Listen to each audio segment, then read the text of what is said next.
Hello, everyone. Welcome to the State of the Arc podcast. My name is Mike. Kaysen is not with us today due to the pandemic that we're dealing with. We, of course, aren't going to meet up here in the studio to record, and he wanted to spare us all of his terrible internet connection and dropping in and out of the call. So he won't be with us today. I'm sure that we'll discuss his feelings on the FF7 remake at some point in the future on a podcast. But I am joined by three guests: Night Sky Prince, Soldier First Class, and Pat Holleman. Why don't you guys introduce yourselves real quick? We'll start with you, Prince. Let people know about your channel and what you do, and we'll move down the line. Hello, everyone. For about 3 years, I've been making YouTube videos for a channel called The Night Sky Prince, having to deal with pretty much everything Final Fantasy and Square Enix. I make multiple videos per week just dissecting everything about the Final Fantasy series, sometimes Kingdom Hearts, the Nier series, and everything that comes out of Square Enix. So kind of like one of those mega fan channels, I guess you can call me. Nice, thanks. How about you, Soldier? I'm Soldier First Class on YouTube. I typically do the same things. Mine's more news about the franchise oriented, but a lot of Final Fantasy, Square Enix, some Nier videos here and there, and just random videos that I like to do just for passion projects, but mostly Square Enix and Final Fantasy, and mostly Final Fantasy VII. Yep. I was actually curious because I used to have, I don't know when you decided on like the name of your channel and everything like that, but I have the Gmail address, soldierfirstclass@gmail.com. Did you ever try to like create that as an email address for your channel? You weren't able to get it? Actually, no, it's funny. I usually do like crazy combinations and stuff for my email account. Okay. So I don't ever do like the obvious stuff. Yeah, because I must have nailed down that email address. I don't even know, like more than a decade ago. It was a super long time ago, and I thought it was funny because I was like, I wonder if he tried to get soldierfirstclass@gmail.com, and it's like, nope, that's mine forever, and it's an email I don't even use. So no, somebody did jack my Twitter name though, so I'm pretty upset about that. Oh, that sucks. Mine too, I swear. Yeah, you gotta get it quick, especially these days. All right, Pat, how about you? Yeah, my name is Pat Holleman. I am the author of the Reverse Design series, which is a set of 6 books that reverse engineer everything that went into the design of classic games, including Final Fantasy VII, which is why I'm here. Yep. And you can find Pat, my work at thegamedesignforum.com. I should probably give out my plug that. actual website. Pat and I have done a couple of videos together in collaboration on the channel. Most recent one was on Final Fantasy VII, on some of the deeper meaning, the themes, underlying themes of the game. We also did one on Xenogears, so good to have you back. Okay, so this podcast is 100% spoiling everything. I want to say that right off the bat. We are not going to do like a spoiler-free section. I don't think it's possible considering what we're going to be talking about. We're going to be talking about a lot of the controversy surrounding the release of Final Fantasy VII Remake. We're going to be talking about in-depth gameplay mechanics, how things have been changed and or expanded on in the story. So this is your warning that if you want to avoid spoilers, just don't even watch the podcast at all. Go play the game, come back, and watch it later. So that serves as the warning. Okay, guys. I want to start by, well, let's actually start here. How has the reaction, or your reaction to what we got, gelled with your fans, with people who are watching your channel? Let's start. Yeah, we'll start with you. I meant to say that. Start with Night Sky. My bad. So I feel like it's about 70-30 for people who like it and people who dislike it. If you were to break it down further, there's a lot of people who are just plain indifferent, or they want to see where it necessarily goes from here on out. For me personally, I think I really love the game, but it just, there were some of the directions that they took in the game that I'm not sure how I feel about. And the ending itself, I definitely lean negative toward. But there's a lot of people who are quite positive on the way this thing ended. So Has that surprised you, that reaction being more 70-30? Were you expecting it to be more split? I was expecting it to be very 50-50, because I'm sure that there were some people who would love this, what's essentially, from what we can tell, multiverse theory being implemented into Final Fantasy VII story. I thought for most people that would be jarring, considering the themes that Final Fantasy VII deals with. It seems to be more, and I don't mean to use this in a bad way because I love anime, but it's very anime-esque, but not like good anime, not like Full Metal Alchemist Brotherhood type anime. Do you know how glad I am to hear you use that term? Because I have used the term, it's too anime or something like that. And I know that you understand what I mean by that, but I've had so many people get upset with me for using it like as a negative connotation, you know, in that context. But I'm so glad. Glad that you. It's more like it's more like the tropes and the bad type of storytelling that you would see. Not that anything is like, it's a genre. So within that genre, you have really great storytelling too. We're not saying all anime is the same, right? It's more like what we're sort of jump and say, maybe it's like post Evangelion anime. Yes, there you go. Right. It tends to, the ending, the way I felt like it tends to almost go into like the bad anime tropes. You know, like if you watch like a long running shonen anime, like the multiverse stuff is like what they get into when they have absolutely nothing left and the power scaling is broken. And so they have to go into multiverse theory. And it's just like, it would have been better if you just ended it.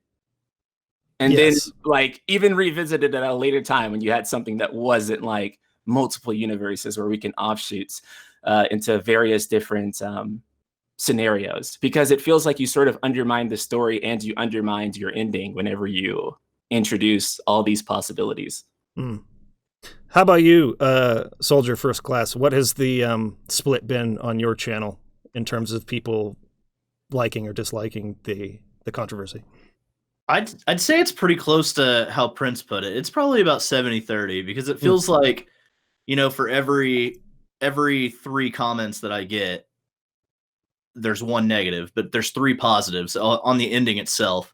And it feels like there's that 70-30 split that is just, it's indicating that the fans are seeing it as a positive.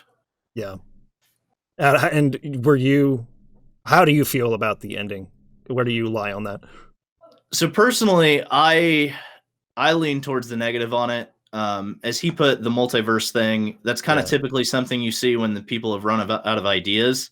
And it tends to, like the whole fighting fate and the whole split timelines and the what ifs and stuff, you know, depending on how many games this goes, they're going to have to take at least some time to break that down and show us where that's going to fall into the story. And I have a hard time seeing where that's actually going to pan out, because for me, it's like, so you have all these different quote unquote timelines or what ifs or whatever. And if these characters somehow find a way to live in the current timeline, it takes, for me, all the impact out of, like, okay, we saw Biggs lived in the end. That whole scene you spent making you feel bad for this character because he just died is gone. Yeah. And other things like the whole Zach living thing, I felt was negative too, because then you're saying, well, the whole reason Cloud is who he is, the event that caused the trauma that has set him up for this, is now maybe possibly null and void. Like, it just, for me, it just doesn't feel like. Well, I guess that depends on if we're really looking at multiple different or alternate timelines, right? So in the timeline where Zach is alive, Cloud in that timeline wouldn't have been, right, or become the same person. But this Cloud in this timeline that we're currently in, with all the other characters we just played the game through, Zach died in that one, but not in this other alternate one. And so does that foreshadow that we're going to be bringing characters from one timeline into another? Speculation to be had at some other point, but I'm with you. It leaves you feeling confused, really confused about, like, what are they doing with this? I think, like, the ultimate concern, at least for me, is like we end up with some situation where we have like 2 Clouds and like 2 Tifas. Yes. Is that going to happen? Are they going there? I would not be surprised. But no. before we jump into that, Pat, any feelings that you've had on the ending, on the controversy? Where do you lie on all this? Yeah, I mean, so I probably am in the camp where most of the people that I talk to about Final Fantasy VII are hardcore original enthusiasts. I wrote the book. Obviously, you don't buy a book about Final Fantasy VII unless you really, really appreciate what was going on. So I think my very niche audience has seen the divergences as something that they're not really into. So I've seen more negative responses. Maybe not negative, but more skeptical. Like nobody is, I think, upset that people can like this. It's fine. There's no wrong reason to like video games, as long as you're not trolling people on the internet. But I think we, I belong to a community that really appreciated very fine details about Final Fantasy VII, and the way it was paced and everything. So even before we got to the ending, a lot of me and my friends, we saw, like, oh, this is the pace is way slower. That's one of the things we like the best. I mean, I'm literally making a game with a JRPG that takes as inspiration the pacing and characterization techniques of the Final Fantasy series. That's why I wrote my book series, is to be able to make what they made in the way that they made it. So those things we don't appreciate as much. But also there were things that I think a lot of people who I work with or just am friends with and who appreciate the game like I do really liked. Everybody agreed the combat is excellent. Lots of people liked the expanded characterization of people like Jesse, for example. They felt that the characters were still nailed. They felt that the world felt largely like the Midgard they remember, perhaps a bit bloated. Some of the NPCs walking around seemed to be from a totally different game. Like they were just cut and pasted from the Unity Assets store, and somehow their personalities were also cut and pasted from some kind of personality asset store. But largely, none of us expected the remake to be the game that we loved, and so we were always skeptical of it, and the skepticism was proved correct, even when we appreciated some of the things that it did.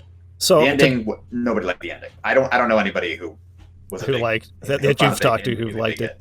I want to dovetail on a point right there about expectation, and dive a little bit more into why this has been controversial to begin with, and that is because this was a game that was requested for decades. People wanted to see Final Fantasy VII remade on whatever current year's platform was for more than 20 years.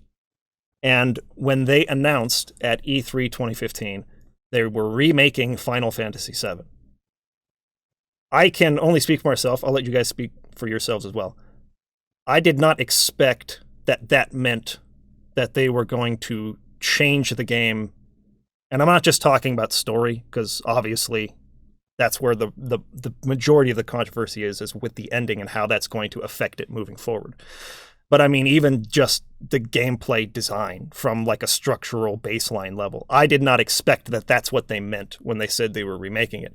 Because what remake meant to me at the time was Resident Evil 1 for the GameCube, or Metal Gear Solid Twin Snakes remake for the GameCube, or Final Fantasy 3 or 4 on the DS. That's what I thought remake meant. And I'll get into that a little bit more in a minute. But what were your expectations?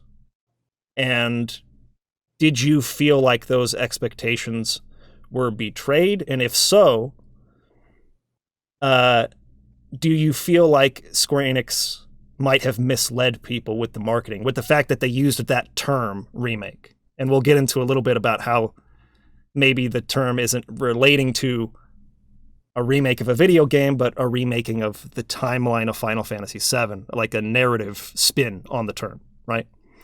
So why don't we start with you, Prince? What do you feel about all that? So I have to say that I think after the compilation, with titles like Crisis Core and then the film Advent Children, I do think that there was a certain expectation, because I remember during the development of 13 and even Versus 13, when they were sort of setting that expectation that this traditional ATB system was no longer going to work. And they wanted to capture, they even cited that Advent Children was a lot of the inspiration for why they decided to switch to more action, fast-paced, heavy battles, which is sort of weird because it's a film.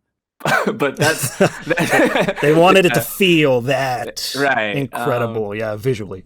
Right. And so I think I had that expectation, and after playing so many action RPGs, which this sort of the industry has really gone ham on over, whether you're Western or a Japanese developer. But I think that expectation was already there for a lot of people. I think that a lot of people wanted the traditional ATB system.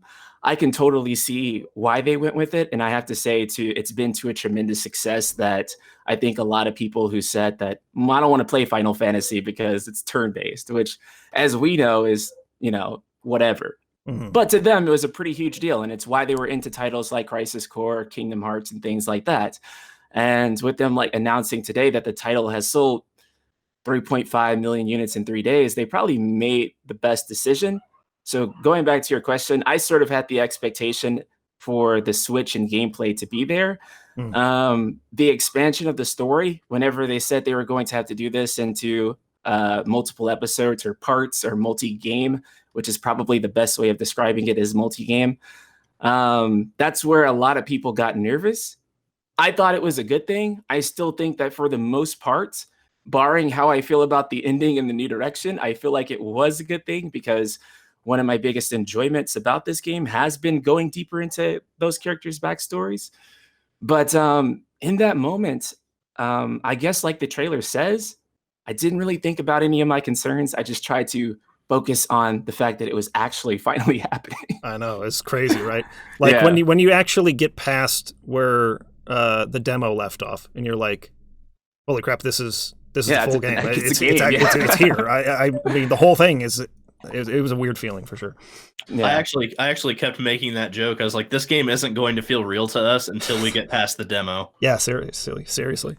And that second chapter too was a phenomenal chapter. I think it was actually one of my favorite chapters in the whole game. Because in the original, I think you just kind of like scurry away, and then you get cornered by the troops, and then you hop on the train. But in the remake, man, there was a lot of time to just take in like everything that just happened. And people like trying to get to work, or trying to like, you see like people's like businesses and stuff like burning down, and it's a very surreal moment to take in. So I really like that part. But okay, so Soldier First Class, were your expectations pretty similar in terms of? I mean, I know they changed over time, right? Because they kept doing interviews and saying, it's not going to be exactly the same. We're going to be expanding it a lot. It's only going to be Midgar. But I mean, like right around the time it was announced. What did you expect to see at that time? So when it was first announced, like Prince said with the action titles, it kind of felt like there was no way they were going to make this turn-based. So I guess I really didn't expect it to go that direction. But I think over the course of time, like with the different interviews and stuff, and they said this is going to be different, or this is going to be the same, or this is going to be expanded upon. I think at some point the whole multi-game structure felt right. And even though like at first I was kind of, everybody that saw it at first was like, oh, multiple games, that's kind of weird. But over time, when you like, and now that we have the game too, it's like, it makes sense. So in that sense, I guess my expectation was a little bit higher or lower, I guess, where I wasn't sure what to expect at that point. And then I got pleasantly surprised. And then like the combat system, I typically am okay with action combat. I do like turn-based probably maybe a little bit more depending on the game. But with the action combat this time around, I felt like they really nailed it. And that actually blew my expectation out of the water. So you liked the combat more than you thought you would. Definitely. I thought, because a lot of action games tend to be just hit this button twice, and then that's just the combat. And this, it felt a lot more deep and a lot more strategic when it came to like magic and stuff. So I was really pleasantly surprised at how good the combat system ended up being. Mm. So I guess you could say that I had low expectations for some things and high expectations for others, and some in the middle, and a lot of those got blown out of the water on all of them. So So for the most part, until the ending, you felt it was exceeding expectations for you. 100%. For the first 16 or 17 chapters, I felt like I was playing the greatest game of all time, other than the original, of course. Nice. Okay, so you would. That's actually a good question. I hadn't even thought of this, but so you said aside from the original. So through that first 15, 16 chapters, did you feel like it was better than the original, or did you still have a reservation to go that far? You know, I don't ever want to say that it's better than the original, because for me, I don't think the first time I played the original or the first time I actually beat the game, you never get that feeling again.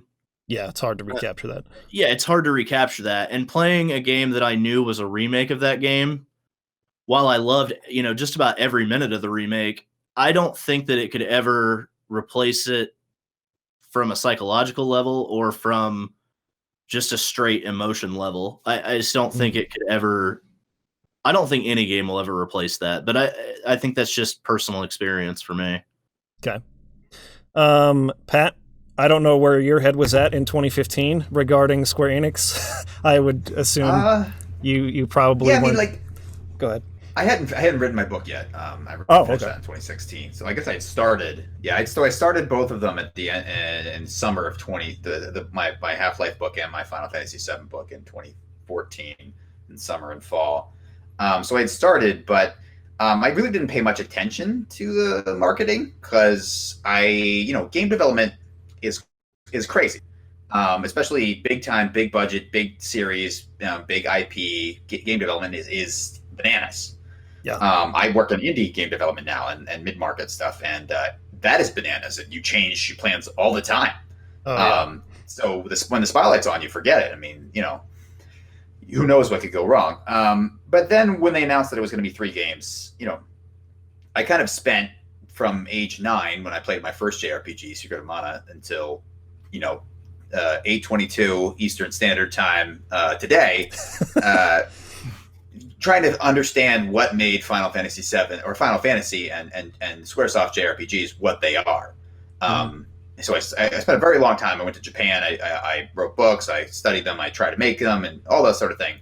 And one of the things that I realized, and sort of the one of the overarching theses of my work as a scholar has been that JRPGs were an artistic response to games elsewhere, and not to go too deep in the weeds on this, but JRPGs responded to Western RPGs by getting shorter and more story oriented and more linear and more character driven, and they got rid of a lot of things like character classes for a reason. They wanted to be a very streamlined movie-like experience. In fact, in the game design document for Final Fantasy IV, Sakaguchi and I forget the other director, Final Fantasy IV is Takashi Tokita, wrote down that they wanted to make the player feel like a protagonist in the movie, right?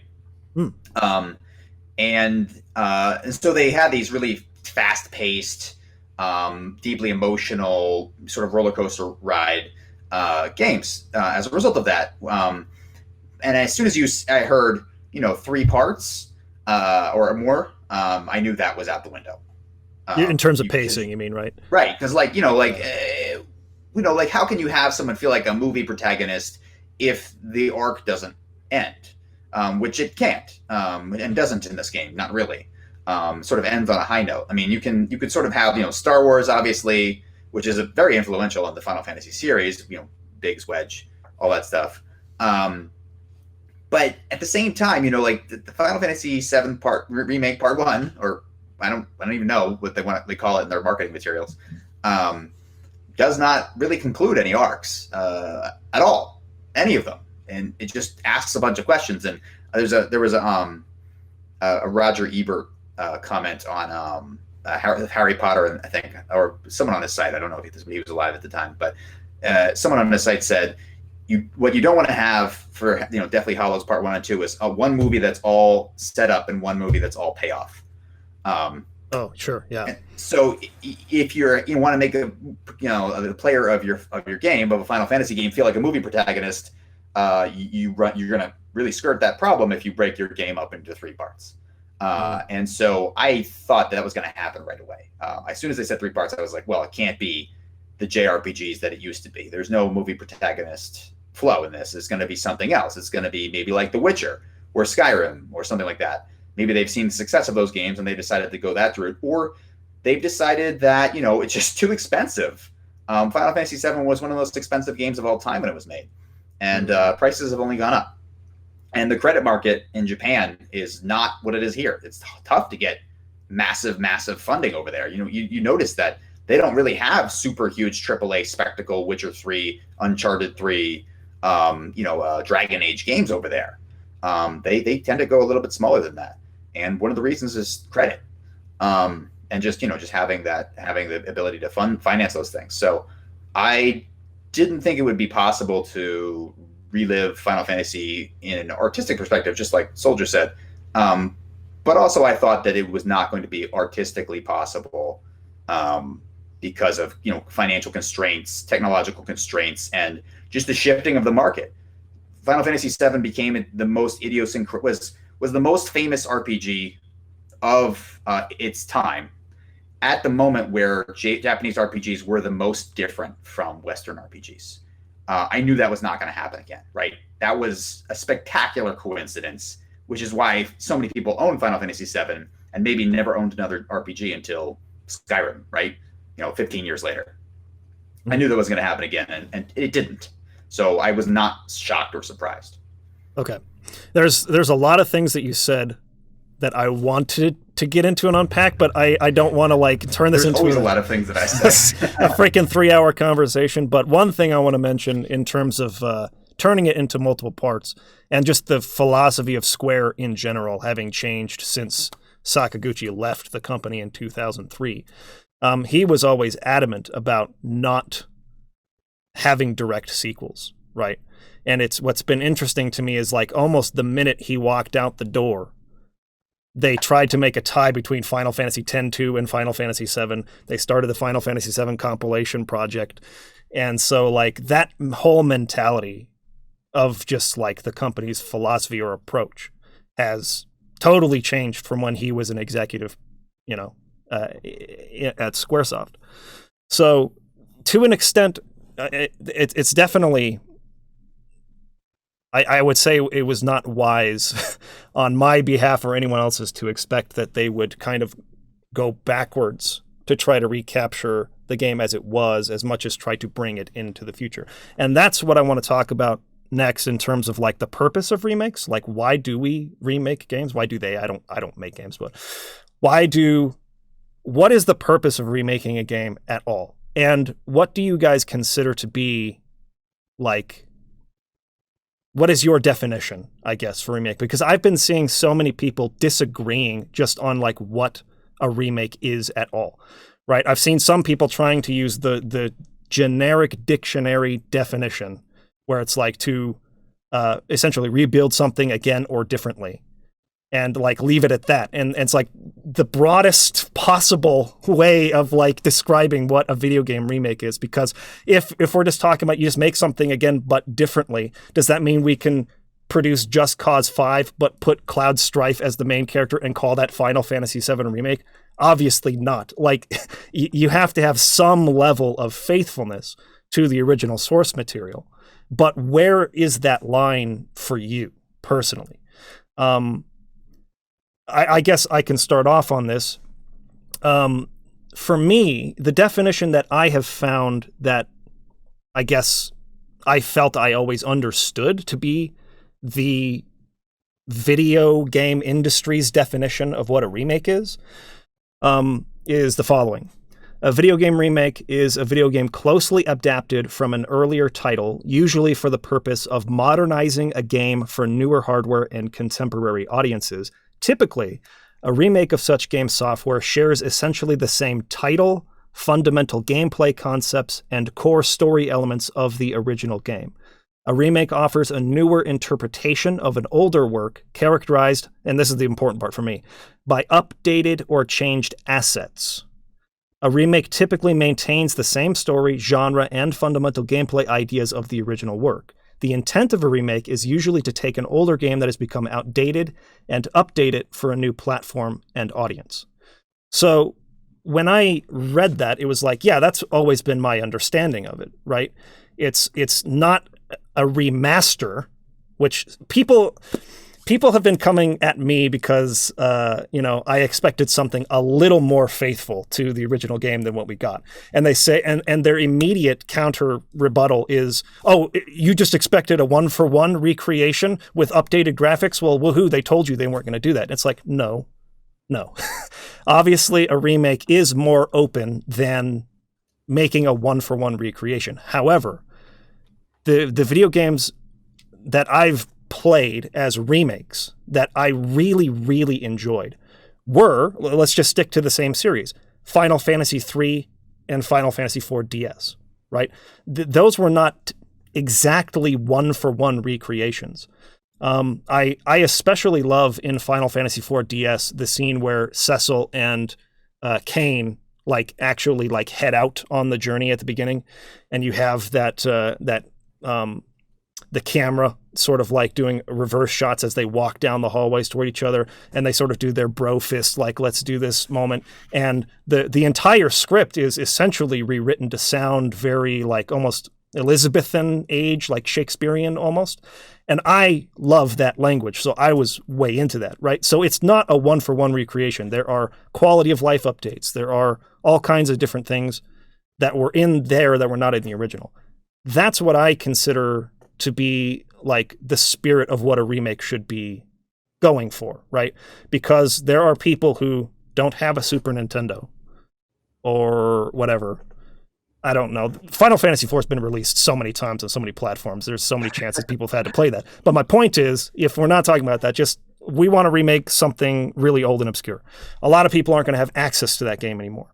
So, or let's say even in FF7's case, people are kids who maybe weren't born yet when that game came out, right? They look at the graphics and the little Lego men on the screen, and they're like, this looks old. I don't want to play this. So to me, now I feel old. To me, a remake is about retelling that story for a new audience. That's one part of it. The second part of it is hopefully to create a definitive edition of that game, right? Because there were going to be problems with the original. No game is perfect. And I feel like Final Fantasy IV in a lot of ways did that. It sort of made Final Fantasy IV better, especially the SNES release versus the Super Famicom version. Because in Japan, they had a better difficulty level, and they totally neutered it when they brought it to the West.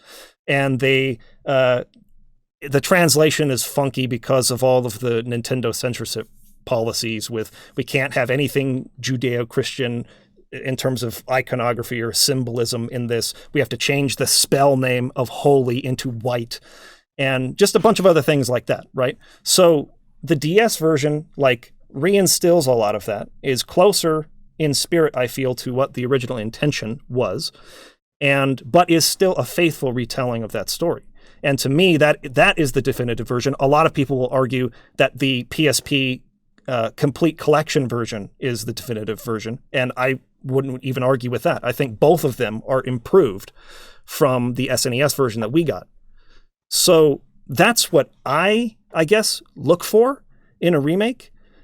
Now we'll get into the fact that it's debatable whether FF7R is a remake at all here in a minute, but I want to get your guys' ideas on that. What do you see as a remake? How, I guess, broad or open is your definition in that sense?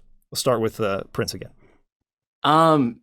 So whenever you think about something like Crash Bandicoot or the Spyro remakes, those are actually marketed as remasters, which I found very weird because for me, at least, the definition or the traditional definition of remake would be to take a new engine and have new assets, and a remaster would be to port the new engine to the latest hardware and to have the same assets, maybe with better textures. And then that would be it. But then we also have remakes like Resident Evil 2 Remake. And that game has been to a very, very large audience, a very successful remake. I just played it recently, and that game is phenomenal. Although it's not even technically, it's survival horror, but it's not technically gameplay-wise in the same genre. Well, because we don't have tank controls anymore either, but it's an over-the-head third-person shooter. And so I don't mean to interrupt, but just to insert real quick, they have adopted more of the gameplay style that they've embraced since Resident Evil 4 versus actually going back to the fixed camera, tanky controls, right? Right. And because of that, gameplay-wise, there's an entire fundamental shift in that game from the original. And it works out sometimes, and it doesn't work out other times. And so Remake, while we do have one idea of it, and we think we have another idea of remaster, I think that a lot of the times that it just simply comes down to marketing and what's going to be the best way to market the game. And sometimes that's remaster, like the Crash and the Spyro, which technically are remakes again. And that's to show that, hey, nothing's really changed. It's the same game again, just in HD. And then sometimes putting that word remake on there is just a really good marketing move. And so while I agree with you in some sense that this is really more like a comic book style remake than it is like a remake. It's more of a reboot or reimagining. Then the remake word on there is, let's just be honest, it's for marketing purposes. And it's a literal remake in the traditional sense. I mean, don't you think that if they had announced at E3 2015, they came on the stage, they showed that presentation, and they're like, we're doing an alternate story with the same characters, do you think they would have had even a chance in hell of selling the same number of units if that had been the message from the start? Nope. And in fact, there was an interview where they were discussing, like, should we put the word remake in there? And at the last minute, they were like, yeah, let's put the word remake in there because we don't want any misconception about what this is. I think everyone's seen that famous game trailers reaction where everyone was flipping out. Losing it, yeah. Yeah, and in fact, if you watch all the reactions, the moment everyone flips out is when they see that word. Remake, yes. That's when the crowd just goes bonkers, right? I love watching those videos of people reacting because most of them are all the way up to the end still doubting whether or not this is a remake of Final Fantasy VII. No, this is a movie. No, this is something else. No, this can't be, because they had been like led on for so long. I think it was just the previous December at the PlayStation Experience where everyone got stoked because, oh my gosh, are they announcing Final Fantasy VII Remake? And it was like, no, we're porting the Steam version to PS4 or whatever it was. And everyone's like, God dang it. Like every time I get excited and again. And it's like everyone felt so led on that they almost didn't want to believe what they were seeing. Yeah. And then when that word came on screen, that's what everyone got excited about. And so I think, at least as far as I'm concerned, and maybe a lot of people who think like me, that's where the controversy is, because they rode the success train of having people believe they were remaking the original Final Fantasy VII all the way till now. They released it, and I think a lot of people expected that. And again, I'm getting a little ahead of myself. We'll jump into the ending and what that means in a minute. But I'm glad that you brought up the difference. And I think the easiest way to really illustrate what the difference between a remaster and a remake is you have Shadow of the Colossus, the PS2 original. It was remastered for PlayStation 3. It was remade for PlayStation 4.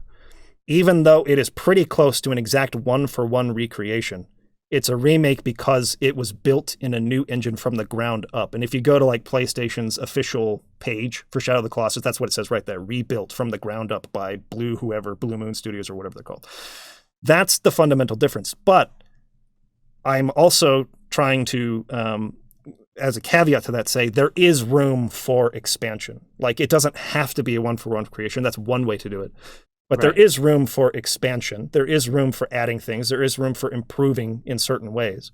But where the line is drawn in terms of like, are we actually diving into what made the original game what it is? It's the way it was designed, its fundamental spirit or essence. And are we trying to bring that into this? Or is our intent and purpose from the beginning to free ourselves and do something totally different? And can we call that a remake or not? Right. And so change to me is a great thing. And for the most part with this game, for example, I thought it was cool how they added a lot of characters from like Nojima's side story into the game. Thought that was actually pretty cool. Isn't Leslie one of those characters? Yeah, Leslie Kyle, and then you have Kyrie as well, and that was pretty cool stuff. Like that's the type of stuff that I like in remakes. But I do think that there is a sort of core essence to Final Fantasy VII, and you have to stay within that essence. Otherwise, I think that you're better off creating Final Fantasy 16 instead.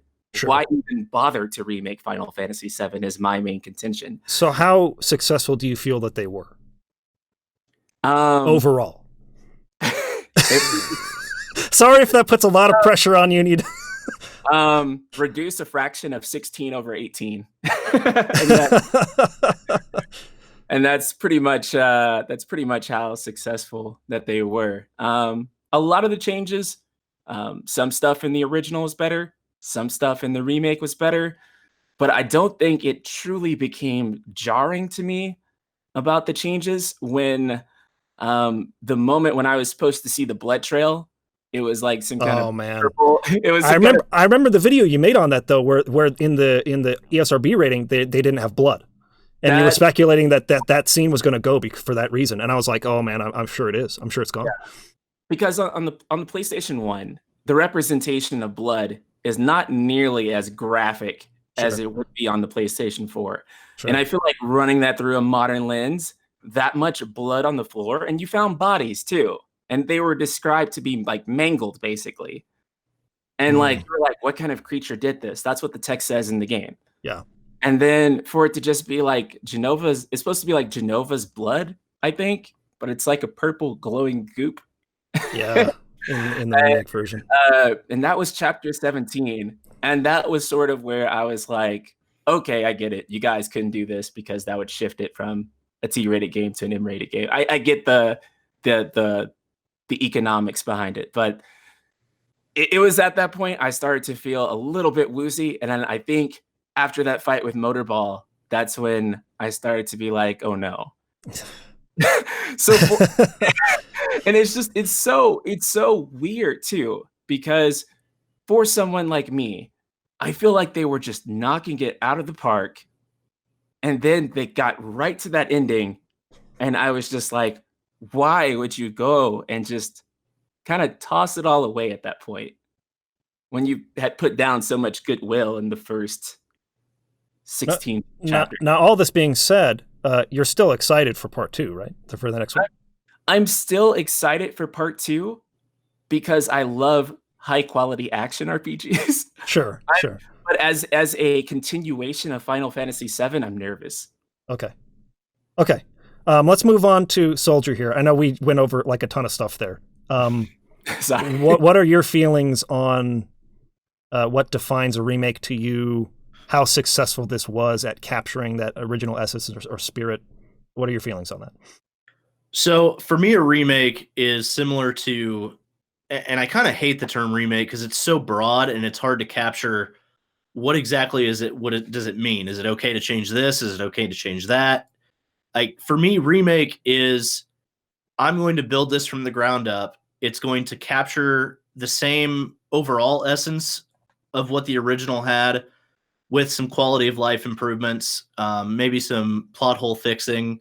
Or in the case of 7 Remake, where we had all these compilation materials, books, movies, spin-off games, being able to tie those together in a cohesive way. And to me, that's what a remake is. You're remaking that story to be better and to still capture the essence of what made the original work great. And I guess in some aspects, the remake did a really, really good job of that. Like with the characters, I think the characters are spot on. I think they're perfect. I've probably mentioned before that I think they take their personalities and they boost them up to 11. And I remember those characters being that great, even though they didn't have the same kind of context they do in the remake. And I really loved that. The remade music was really great, but then it got towards chapter 17, and some of the changes were like, I understood because of ratings and stuff like that. And then you get into the ending, and it's like possible time travel and fighting fate and plot ghosts and all these kind of things that were just, I thought it kind of took away from the essence of the original in a way. And that's where, like I said, chapter 1 through 16, and even a lot of 17 for me, that's where it started to take the turn, was at the middle point of chapter 17 was where I really started to see that, okay, maybe this isn't what we were led to believe a little bit. So I want to just insert real quick that we're going to talk about authorial intention here in a minute, right? And how much that matters to this. Because I anticipate what people are going to be firing in the comments section. So we'll talk about it in a minute, but I just want to get Pat's thoughts real quick on this too, if you have anything to add. So yeah, I divide remakes into two real categories. One is you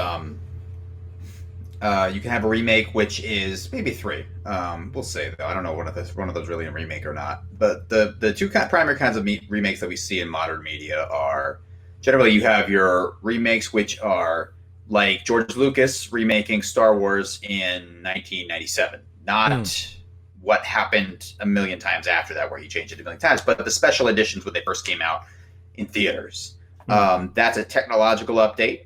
This is the kind of thing that I think people were originally expecting from Final Fantasy VII, which is technology has moved on in a major way, and we want to see, what the director of this game probably imagined when they were originally making it, if they could clean up everything that they wanted to clean up. This has happened to a lot of films and a lot of games. We've seen a lot of that. And you have a remake in a more ancient sense, which is even Homer's Odyssey and Iliad are essentially remakes. Sure. They take a tradition of heroic poetry, which was very rah, rah, rah, and they recast it in the light of, was this really so great? Do we really love these brutal killers and the tumultuous society that they lived in? Or do we want something a little more sophisticated and domestic now? And so re-examining your own myths, sometimes hundreds of years later, you actually gives a new audience a way to recontextualize some artifact of their culture in their own lives. And you can't really do that about Final Fantasy VII yet, right? It's too soon, yeah. But I think that you could have done something where you have a commentary. I mean, the purpose of the ancient style remake, which has been going on forever, is to have a commentary about what the original meant, but maybe was unable to say, or was only beginning to say, where these cultural ideas came from. And I think that Final Fantasy, the remake, might have done that in maybe the worst possible way, in the sense that, the whole Arbiters of Fate thing, saying like, well, you have to have known what happened in the original game for this part of this ending to make sense. It's like it requires an intimate familiarity with the original game to even understand why anything they're saying is important there at the end. Right.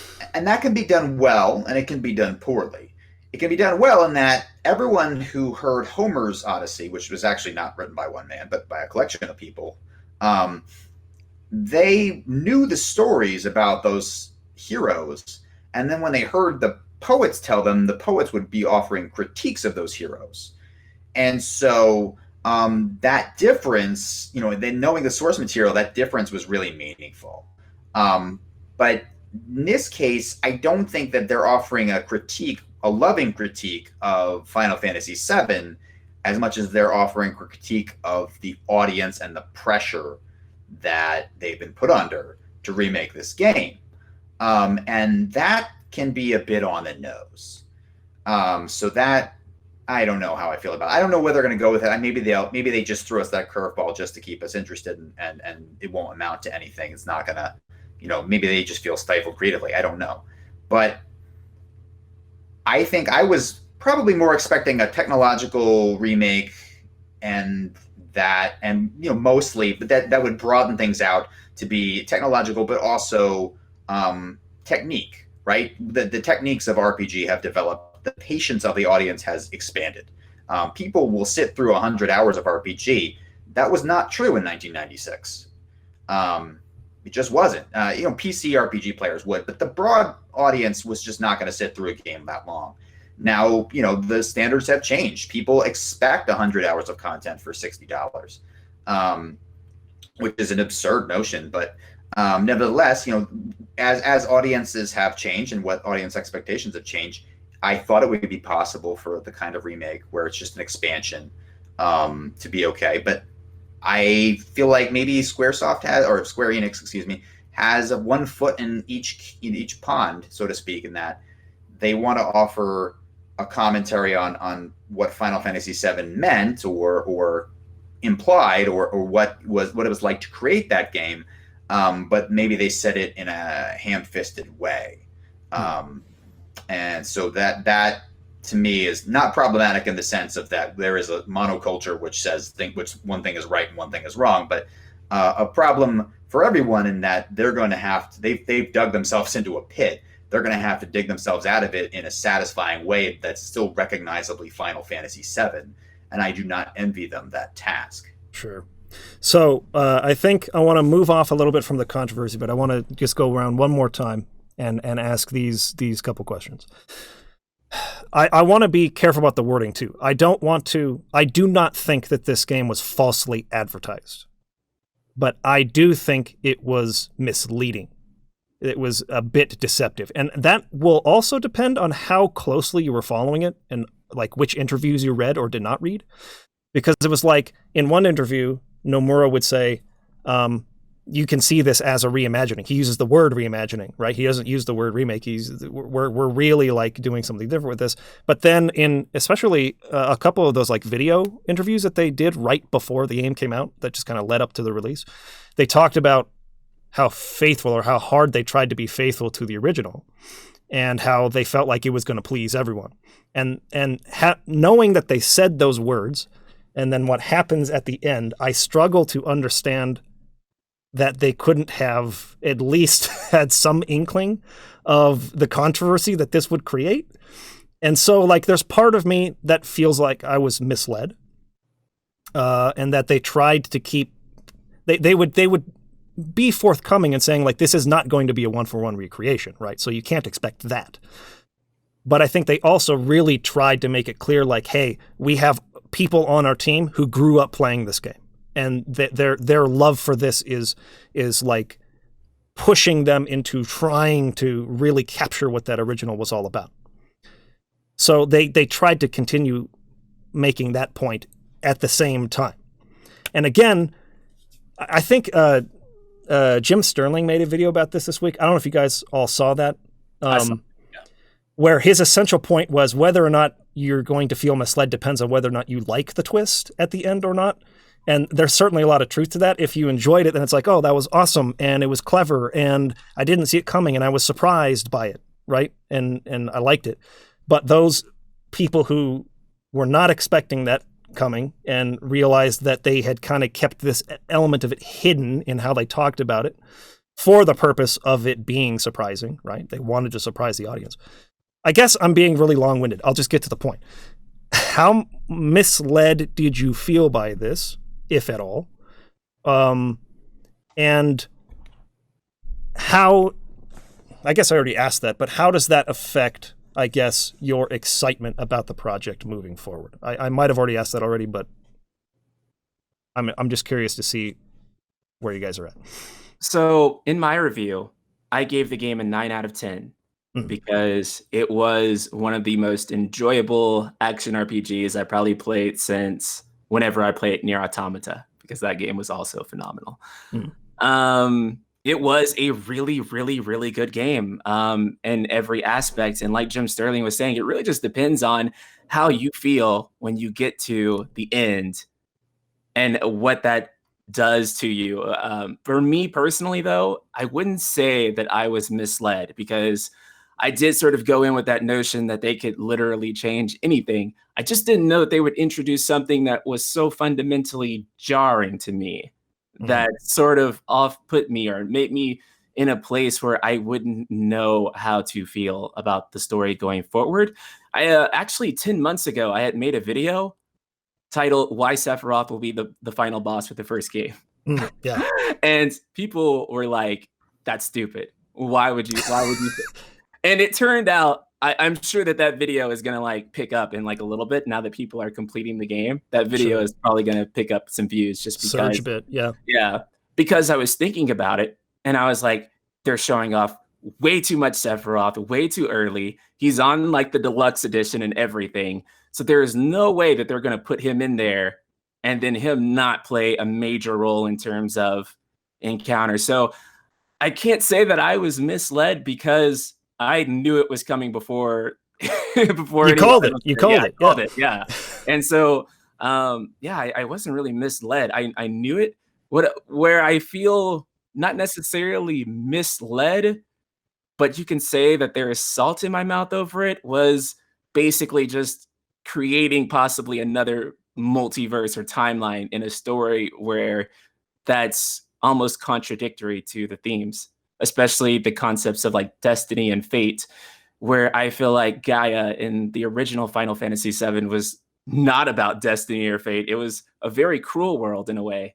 Well, a lot of it's about acceptance. I mean, Yeah. the original game's theme's about acceptance of your mortality, about the death of loved ones, people who are close to you, learning to accept almost the will of the acceptance planet. fate, if anything, right? Sure, yeah. Right. And so for this to be like defying fate, and for them to even use those words and to try to like bring me back into like Final Fantasy 13, that was pretty alarming for me.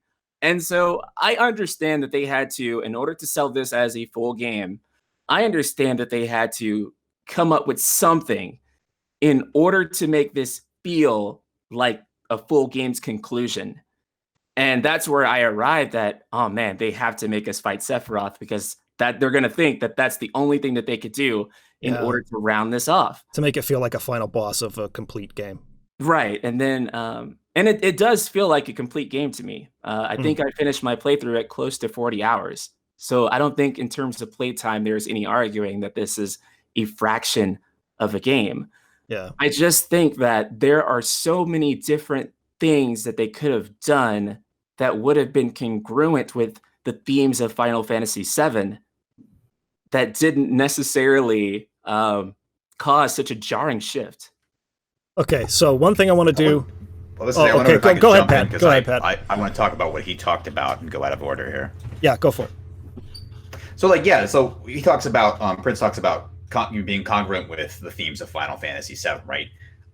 When I was talking about, when I was blowing a bunch of bullshit about ancient poetry, sorry for all your audience. There's like 4 of us out there who are happy about that. But what those ancient writers did was they took a source material and they made something that was more like itself, right? They made the Odyssey or Paradise Lost or any of those things which are essentially remakes of existing material from ancient sources. They wanted to make a version that was like relevant to the modern, whoever was modern for them, but without destroying the original. They wanted to take the underlying, little glimmers of meaning in these folk tales and develop them into something that was meaningful for everybody, so that everyone could see, the story of Achilles or the story of Troy or the story of Odysseus or the story of Adam and Eve in a way that was as meaningful to everyone as it was to the poet who sees all these things in texts all the time. So plenty of people saw a lot in Final Fantasy VII. There was a lot there. And I think if they had, really accomplished a masterpiece, they would have brought all of the themes that we looked deeply into Final Fantasy VII to see, and they would have made them accessible to everyone. And that would have been the great triumph. I mean, maybe not everyone. No one's going to, the next book that, everyone understands completely will be the first book that everyone understands completely. But had they been able to broaden that audience using all their new techniques and time and budget, And I think to some degree they did, but if had they been able to just focus on that, I think they really would have accomplished something which was congruent with Final Fantasy VII. They would have made a Final Fantasy VII that was more Final Fantasy VII than the original. Right. That was possible. I feel like they came pretty close to accomplishing that. And then you just get into that Arbiters of Fate stuff, and you get into chapter 17 and 18. And I feel like any chance that they had of doing that or rounding the game out with that as an ending to drive home that this is FF7, other than having a semi-nostalgic moment when I first watched Advent Children and got to see Cloud and Sephiroth fight. Other than that, I don't feel like they rounded it off in that way. And it's such a shame to me because I feel like in those first 16 chapters, and again, I love the game, gave it a 9 out of 10.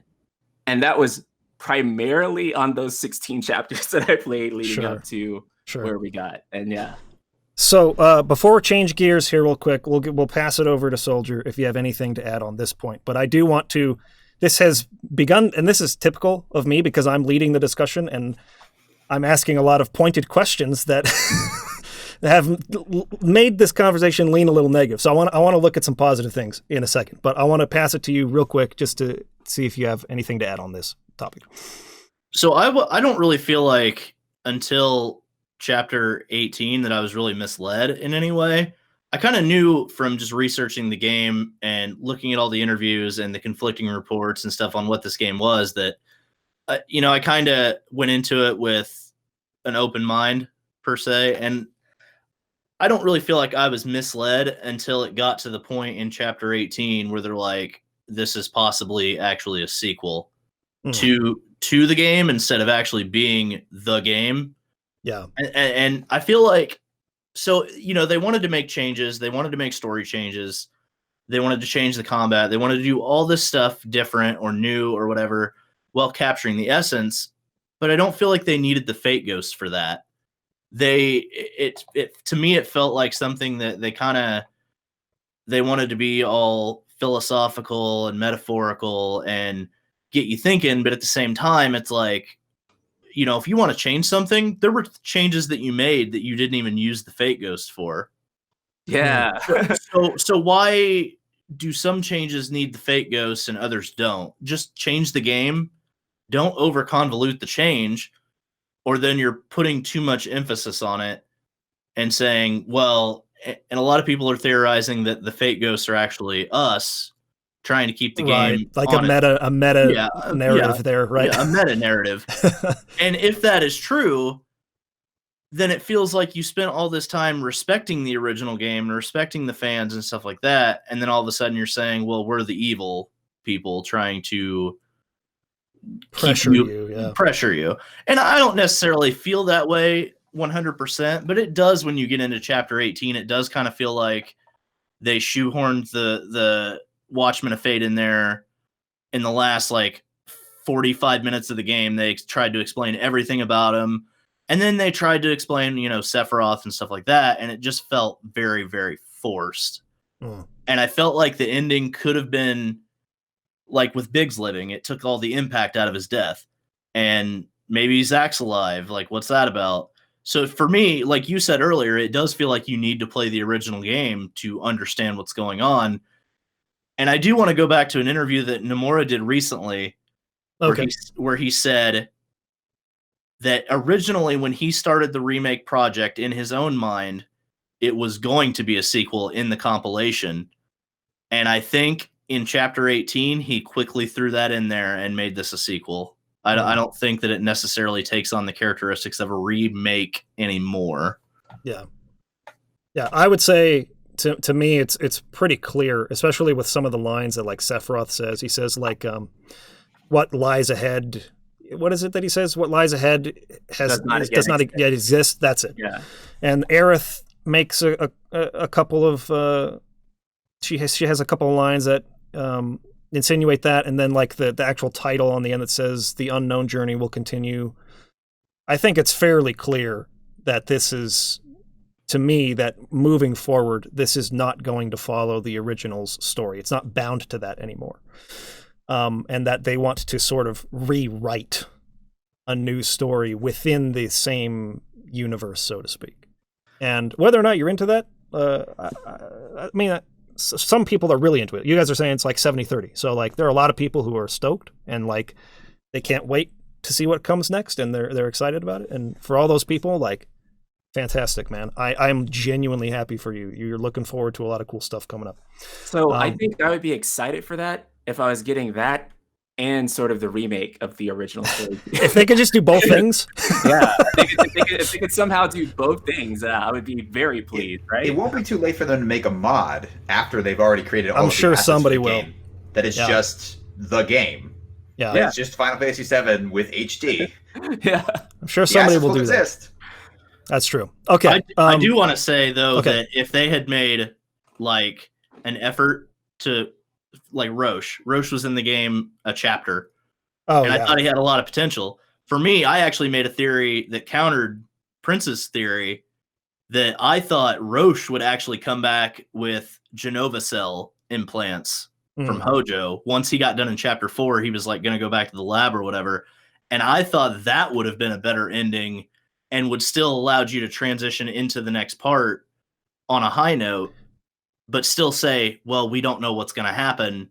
And is that for the player or is that for the characters? Well, like, what unknown journey are they talking about? You know? Yeah, that character was strangely underutilized. It was like his existence in the game was to be the boss fight of chapter 3.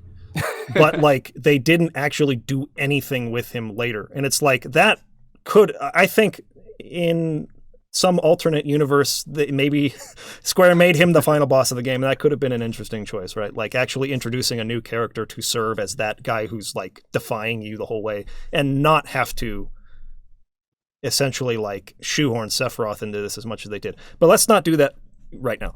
I want to really quickly just go through and have everyone tell me what you think they did like the best. What did they get the most right in the remake? What do you feel that they did the best? Combat, characters, and music above everything else. The combat, Square Enix has had very, very, very hit and miss games in terms of action combat. Kingdom Hearts, a lot of Kingdom Hearts games, very well balanced battle system, a lot of them not so much. With the Final Fantasy series in particular, 15 has had quite a number of detractors, let's say, when it comes to its battle system on whether you can just hold circle and hold square and pretty much do all your fighting. Magic is sort of basically optional in that game, and you don't even have a very big diversity of spells. And also that the game is fairly easy. And this game, you actually see the game over screen quite a couple of times, which in a modern Square game is like, whoa. You don't see that very often. Yeah, you don't see that very often. So they absolutely nailed the difficulty, the gameplay balancing. Combat has so much strategy to it. I was actually very surprised how efficient you could actually play if you want to sit and like put in the time and learn the mechanics of each fight and like what you can do with it. So in terms of battles, I think I may actually find myself more engaged with this new system than the old game. There's like a sense of pure joy whenever I have a good boss fight in this game. And that's one thing that I think they nailed. Music, I think that this is some of Hamauzu's best work. Uematsu for what he returned for, which I think is only the main theme, which is Hollow, also a great song. A lot of the new music especially is just phenomenal. And the way that it's dynamic music so that it feels like someone's constantly orchestrating each moment. That stuff is awesome. And then the characters too.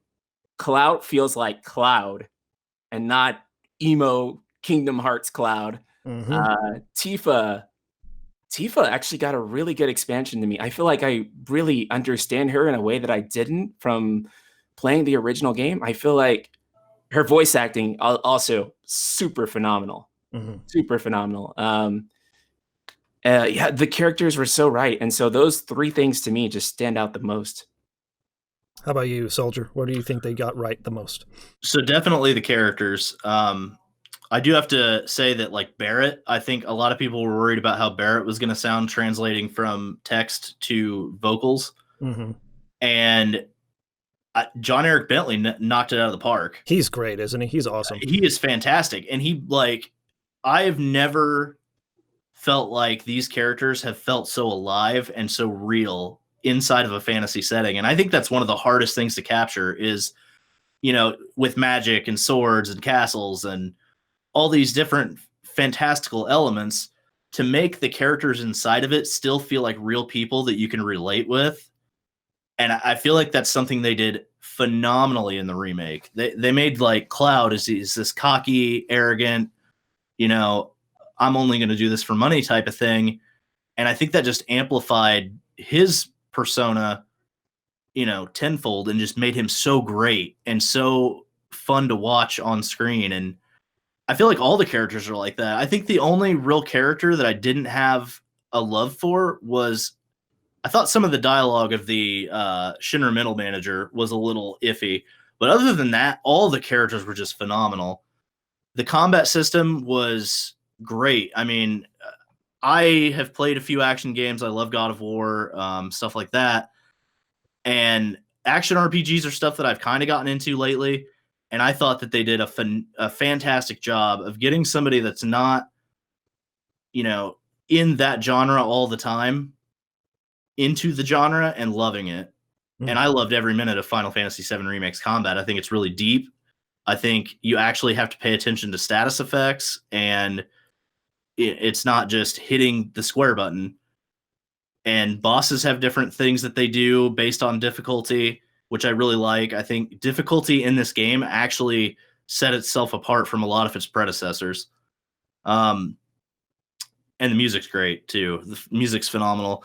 The atmosphere, though, of each location, I thought was captured perfectly. I think that's one of the things that I loved the most, was that Wall Market felt like what Wall Market's supposed to feel like. Sector 5 felt, it had this atmosphere to it. And even Aerith's house just felt magical. And just like it captured that essence and atmosphere of the original. And that's what I really, really loved about the game. Nice. How about you, Pat? The characters were themselves. They ought to be. Kazushige Nojima wrote the majority of both scripts. So actually, in fact, a lot of what you are seeing in the game appears to be, a lot of the expansion appears to be material that actually made it to the PlayStation discs, but was cut not long before release. This is something that we've known for a long time, that there was unused material on the discs. But a lot of what the characters are saying is essentially things that the Nojima wanted them to say when his first, he was brought in to write a new draft of the script after Kitase, Sakaguchi, and Nomura had worked on it. And so the expansions are right there of people that he wrote and that he wanted time to give more dialogue. I mean, if you look at the difference between how much character dialogue there is in Final Fantasy VII and Final Fantasy VIII. Final Fantasy VIII was all Nojima. He was the originator of the idea. Lots of people sit down and express their viewpoints in small rooms, right? Yeah, chat it up. Yeah, right. There's a lot more of that now. It's not really in small rooms. That's not what Midgar is like. But, people having a chance to just speak their mind about something less plot related, and it's not just the one playground scene. So, people are given more latitude, and they sound like themselves, and Nojima should be given credit. He did a good job the first time. He did a good job the second time. Combat system. Combat in Final Fantasy VII was not the point. They wanted to tell a story. They had only so much in the way of resources. They made combat blameless, and it was hard at the right times, right, during certain emotional boss fights. They picked their spots well. It was combat in Final Fantasy VII was perhaps, you best call it, judicious, but now it's fun, it's challenging, it's intellectually stimulating. So kudos for that. I am a disagreeer on the music because. For me, Final Fantasy VII, of course, all about pacing, and I disagree with what they did to the pacing, but I knew it was going to happen, and if people like it, that's not a problem. But one of the key elements of the pacing was the way that the leitmotif. I don't want to sing it on your thing. I don't know if Whistle Looking Shadow, like da da da da da. Yeah, the main theme of the game. Apologies to everyone who had to hear that, but that hook, the main leitmotif. Is developed from through a number of pieces in Midgar till you first hear it on the world map. So it starts off, with some harmonic changes on the train ride out of sector, the first bombing run, and it plays in the track on that day 5 years ago, and then they play it again in Under the Rotting Pizza, where it's still, again, I think it's diminished, but the harmonics are different, so that when you finally get into the world map, that big open symphonic feel that they have for the main theme feels like you've been prepared for it really well. And it gives you that sense of freedom when you inherit the whole world.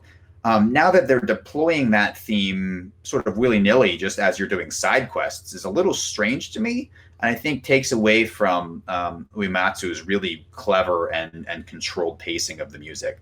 And while I admit that Hamauzu did a good job, I think, with some orchestrations, I think there are some that are really well done. Hamauzu has always been a great orchestrator. His orchestrations of Mitsuda are excellent as well. I definitely recommend his piano arrangements of Sailing to the World, which is an obscure Mitsuda track or album.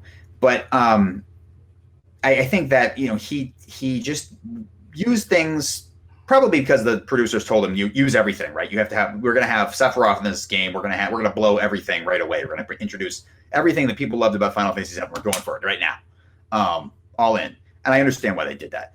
They have to make money. So there's a lot of remember this because they have to. I don't blame them. I have the same job they do. I have to do things like that. But I do think that everyone's love of it is just heterodox to mine. Like it's just orthogonal. I wanted the tightly operatic control of the Final Fantasy VII soundtrack, and I got everything all at once. So I give them credit for doing it doing what they aim to do well. It was not what I was hoping for.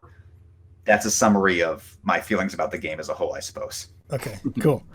I think we're pretty much all in agreement that the characters were captured very faithfully, which is interesting. I mean, like, it seems to be, and I'm really happy about that, because that is sometimes one of the hardest things. You talk a lot about the Prince. You talk a lot about the comic book adaptation analogy, right? And I think that what I have noticed in the Marvel films or DC films, at least my observation, I'm not like a hardcore comic book fan or anything like that, so I watch these very casually, and I don't know a lot about them. But what has been apparent to me to observe about people going to see this is that when they get the characters right, because it's an adaptation, so they can't tell the story exactly the same as in the comic book. It's not possible within the limited format of a movie. But if they get the character correct, if they present Deadpool the way Deadpool was in the comic books, they do really well and people really like them. And if they get the character wrong, a lot of times it doesn't go so well. And so it's interesting to me that maybe aside from Sephiroth, as the only exception, I feel like all of the characters were very faithfully recreated from the original. I think that that's what they did by far the best. Were you going to say something? Oh, I was actually going to say that even NPCs are actually very interesting in this game. Which NPCs did you like? Just various dialogue throughout the town that you'll hear sometimes. Oh, sure, because they're always chatting, and I've noticed that. And they do it in the same style that they do like Final Fantasy 13, where you just sort of hear it as you walk by. But I feel like what these NPCs had to say was a lot more meaningful and added more context to the world than pretty much any Final Fantasy we've seen in a long time.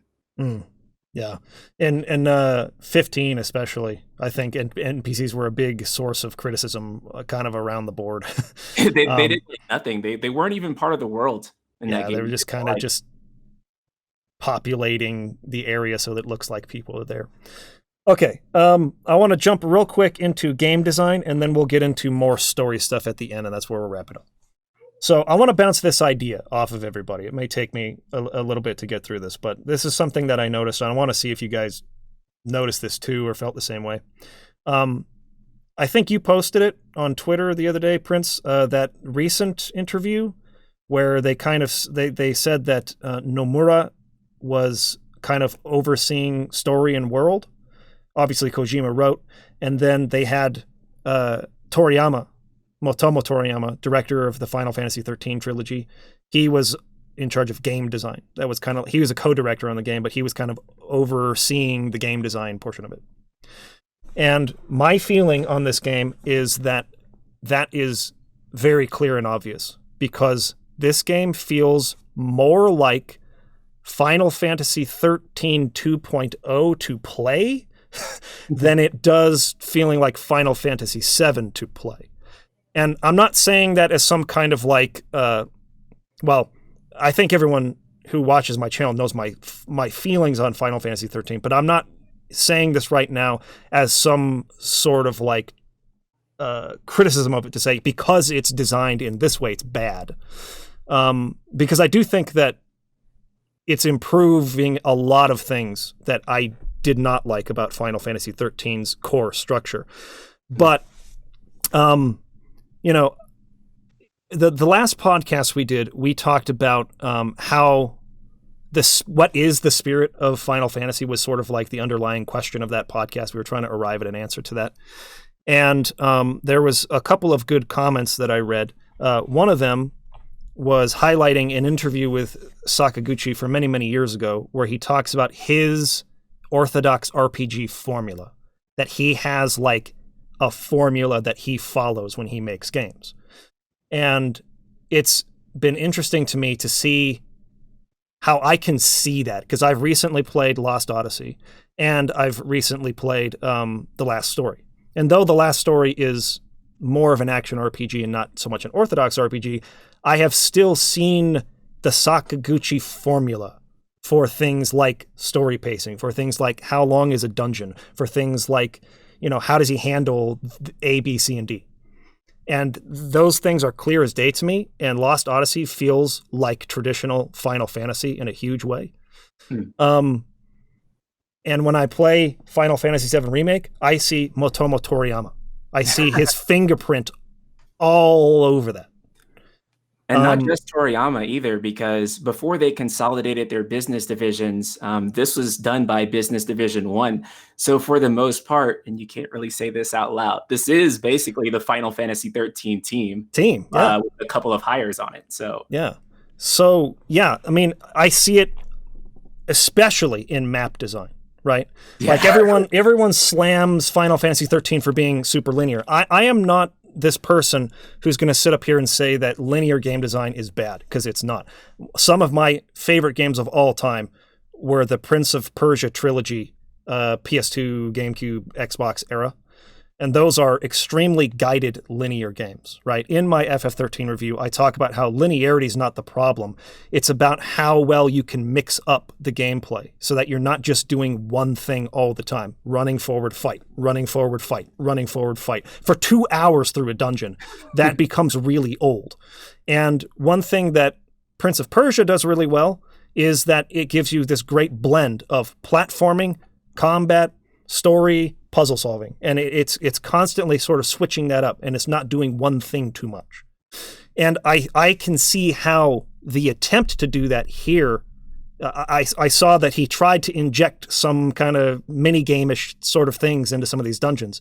Examples being like those hands that you have to operate and like give Aerith a ride around so that she can go get the materia over here and then like go kick the ladder down so you can get through the area. And then like that other one where Cloud stays inside of the control room and they go out and they have to like pump the box or whatever in order to free up the pipes so that the water could be drained or whatever it was they were doing. So you see areas where I think he has tried to inject some diversity into the gameplay, so you're not just doing one thing all the time. That being said, the dungeon length and the map design are so FF13 to me that I've been, and I don't say this to be like I don't know, like critical of anyone else's commentary on the game necessarily. It's just surprised me that more people haven't been bringing this up, that this game from a total ground structure game design philosophy level is clearly a Motomo Toriyama product and nothing like Sakaguchi's formula, right? And this is, go ahead. I think it's a fear thing, honestly. The reception for 13 hasn't always been the greatest. Sure, it's the most divisive title in the series by far. Well, it was. But no, no. But seriously though, like, I think so many people are afraid to compare it to 13 in that sense, because with 13 not being the most well received, and being divisive, you don't want to, even anything that's 50-50, it can be seen as a negative. Mm-hmm. And I think when a lot of people talk about Remake, they don't want to associate it with 13, even though pretty much a lot of the team on Remake is 13's team. But it's that negative perception that 13 got that I think, even creators like myself and Prince, it's just not something you bring up because of that. Because the connotation will be seen as negative automatically. Well, yeah, the stigma of 13 will be seen negatively if you compare it to any other title. Sure. But like one thing that really stuck out to me too was the insertion of so many dungeons that were at least an hour long, some longer. Like you have the lead up through the corkscrew tunnel, just going up to Sector 5, followed by that underplate sort of dungeon where you're going around like switching on lights and diverting power and just trying to work your way into the reactor at all. It's like I didn't measure this one, but I think it was pretty close to like an hour, 15 minutes to get through those two sort of mini dungeons. Those were new, added, that weren't in the original. Then you have it's 5 hours between Don Corneo's mansion and the plate and the pillar. Yes, I was about to get to that, right? Because the 2-screen sewer section of the original game, literally 2 screens. You have the area you land in where you fight the app's boss. You go to down a ladder to another screen, and then you go up and you're in the train graveyard. That's an hour-long dungeon now. And then the train graveyard, while larger screens, was also only 2 screens. And those were very open, and there was lots of treasure to get, and you'd fight a lot of battles in between you're running around on those maps. But I would say the amount of time it takes to get through train graveyard on a relaxed playthrough, maybe about 15 minutes, 20 minutes tops.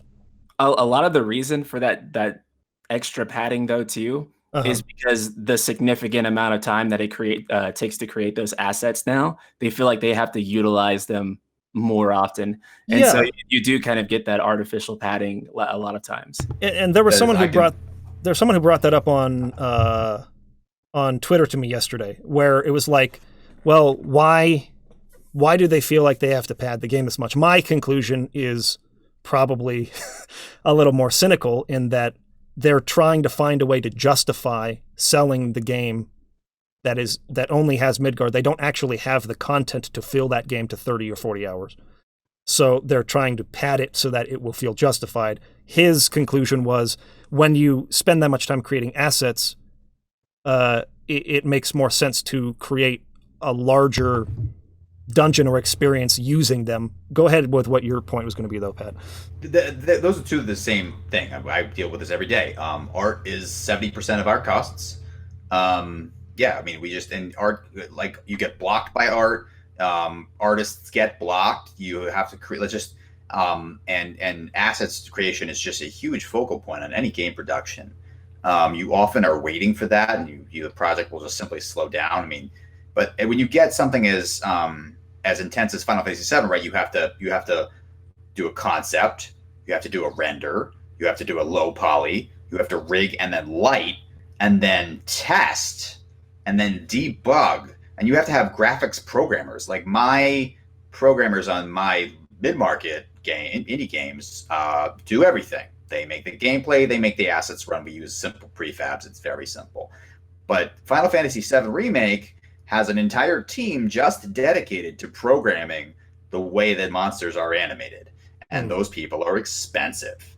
And they always have been. They were expensive in Final Fantasy VII Original too, but there were just fewer of them, and there were fewer polygons, and there was just less technology. You didn't have to have licenses for 5 or 6 different programs. I mean, sometimes you have a program to rig, or a program to make, render, rig, and light. Those are all different programs, depending on what your workflow is like. And just having people who are experts in those things, you might need a person to do each of those. And you might need a person to do each of those for both characters and environments. So yeah, game development has gotten expensive.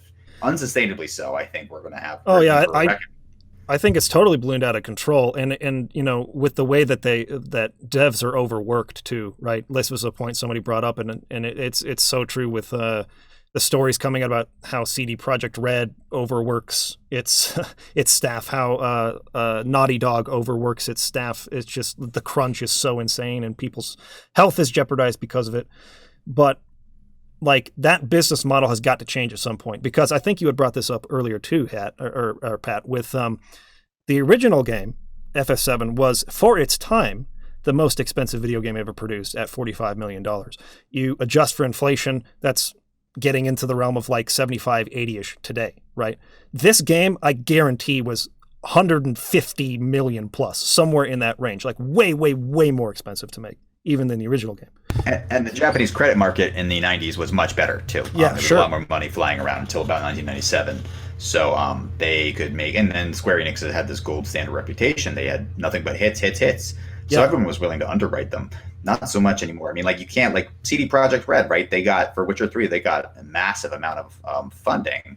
And another good example is Red Dead Redemption 2. Who wouldn't write them a check? Yeah. You know, but you don't. And that's a comparable scope in terms of making, like, probably Red Dead Redemption 2's budget will probably be similar to the Final Fantasy whatever sequels, however many games this is budget. But just trying to get that funding is not so easy, especially when they had the huge misstep. I guess they subcontracted parts of this game out to a different studio at first, and they had to bring it back in house. Flopped. So you know you have to write that off. Maybe you could salvage some assets, but that's a big waste of money. So, you know, Japanese developers can't always afford that. Yeah, and then, you know, even if they were to sell exactly the same number of copies of Final Fantasy VII Remake as they did the original, their profits would be way, way down, just because of the totally ballooned costs of. Oh, they'd lose money. Oh, yeah, for sure. So the decision to make it into multiple games starts to make a lot more sense. And I know that you can't bring your devs out and say this to people. It would destroy your marketing, but, like, you know, at least I just hope that people, in discussing some of this quote unquote padding that we're seeing in the FF7 remake, we can understand that there has to be some motivation there in terms of but I guess where I struggle with it is that this was Yoichi Wada's entire, like, philosophy and conundrum with the business model of Squaresoft. He was like, why are we not making sequels to games we've already created assets for? We spent all this time making a game engine. We spent all this time making all these assets. Why are we not using them again to quickly turn something around? Philosophy. Those things have become DLC, right? Witcher 3, lots of DLC. Sure. Lots of expansions. Skyrim, lots of DLC. Yeah. Because once you have that engine and those assets, you need to monetize, because the $60 price point is a curse. People won't move beyond it. Yeah. It's roughly the same. It's roughly the same cost to buy a new video game today as it was in 1997. It was $50 back then. It's $60 today. You know. And imagine trying to buy a car. If you tried to buy a Toyota back then, it was a lot cheaper. Yeah, for sure. So, anyways, I'm not sure where I'm going with this. Let me return to the FF13 comparison. Got a little bit off on a tangent there. You know, you can see in other areas too, just in general pacing, scene direction, the stagger mechanic being a big part of the battle system, things of that nature.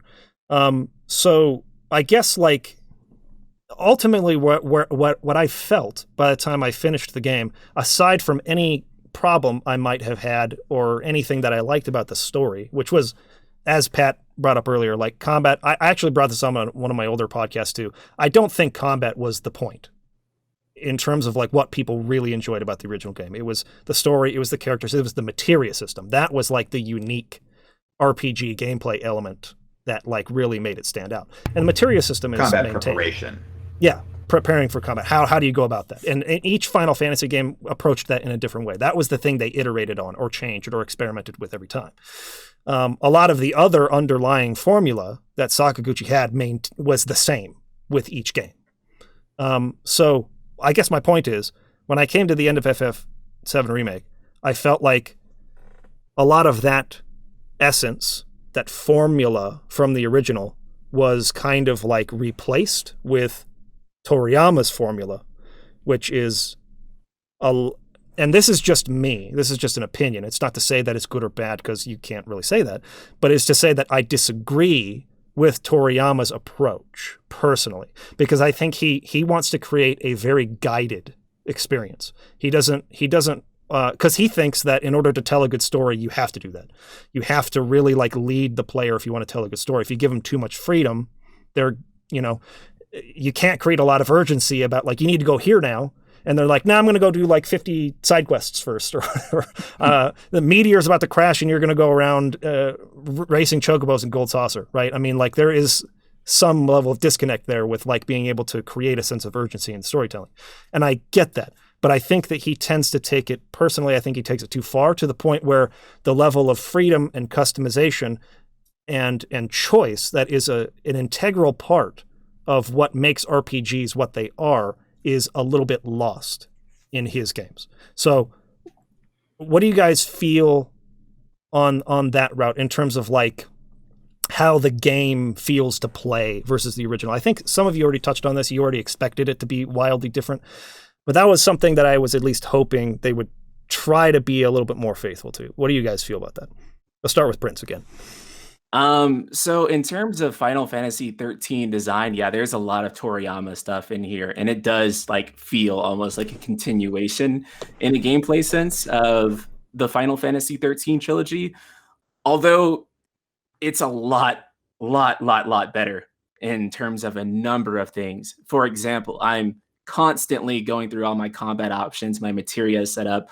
My materia, like which materia that I'm using is changing constantly. And I view that as a very good thing, because the game is constantly mixing things up in terms of variety, in terms of enemies, in terms of strategies that I have to employ, which is something that I did not necessarily feel with 13. Once I had my paradigm set up with the characters that whichever chapter that it gave me, I was pretty much fine. I never was at the point where I feel like I was maybe defeated in one match and then I come back, I fight that battle again, and then I won. It was usually a matter of grinding out the Crystarium, using one very specific strategy and winning each battles. And here there is so much diversity. And I think the reason people don't approach this or aren't offended by this in the same manner that they were with the 13 trilogy here is that, one, the characters are good. I love Cloud. I love Tifa. I love Aerith. I love Barrett. And their interactions are good and their dialogue is good. And so when I actually get to the next cutscene, that trigger in my brain that feels rewarded goes off. Sure. Whereas it didn't go off in Final Fantasy 13, because I would have the characters groaning about Lassie and Falsey and all these other very abstract terms that walking tropes. Walking tropes, exactly. And that's what they felt like. Versus in this game, I do feel rewarded by each cutscene that I'm getting and learning more about the characters and the world and going through it. So I think that is one of the biggest things. Other than that, the combat is actually it's something that I think most people, when they go through, they will actually find enjoyable to a large degree. And because it's constantly mixing things up in combat, because the way all the weapon systems and materia is integrated into all that, I feel like I have a lot of micro choices that happen that don't necessarily happen within Final Fantasy 13. Because Final Fantasy 13's linearity is not just about its level design. It's how you literally progress in everything. Yeah, the Crystarium, everything is just straightforward. Right. There's not a lot of choice there. Even the flow of battle is linear to some degree, which is kind of weird. Sure.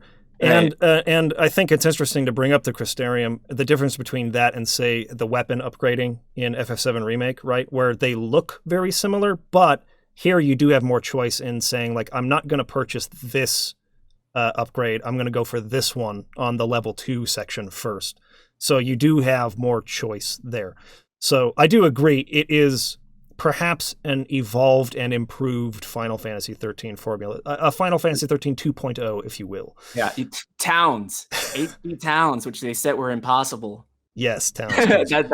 That's another thing too, is that Yeah. you do get to these incredible locations like Wall Market, which was handled fantastically in this game.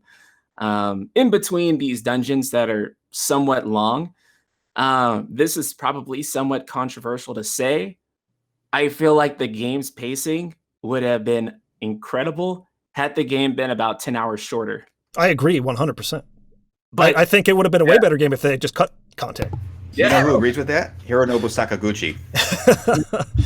And so I'm in the minority, especially in the JRPG community, where I will almost always prefer a shorter game to a more bloated one. I am 100% on board because Chrono Trigger is my favorite game of all time, and there's literally not 1 ounce anywhere of padding or filler. Everything is meaningful. Every quest tells a story. There's nothing that is nothing in that game that needed to be cut or doesn't feel like it belongs whatsoever. Also, we all have jobs now. Yeah. I thought Nier Automata was really good at that too. Yes, absolutely. 20-hour game. One of the best stories, period, that I've ever been. I think 20 hours is like the freaking sweet spot. I know that all of us are in the minority because RPG players seem to love 100-hour experiences, but it's like, dude, most of that is just repeating. Like, The Witcher 3 is my second favorite game of all time, and this is the only reason why.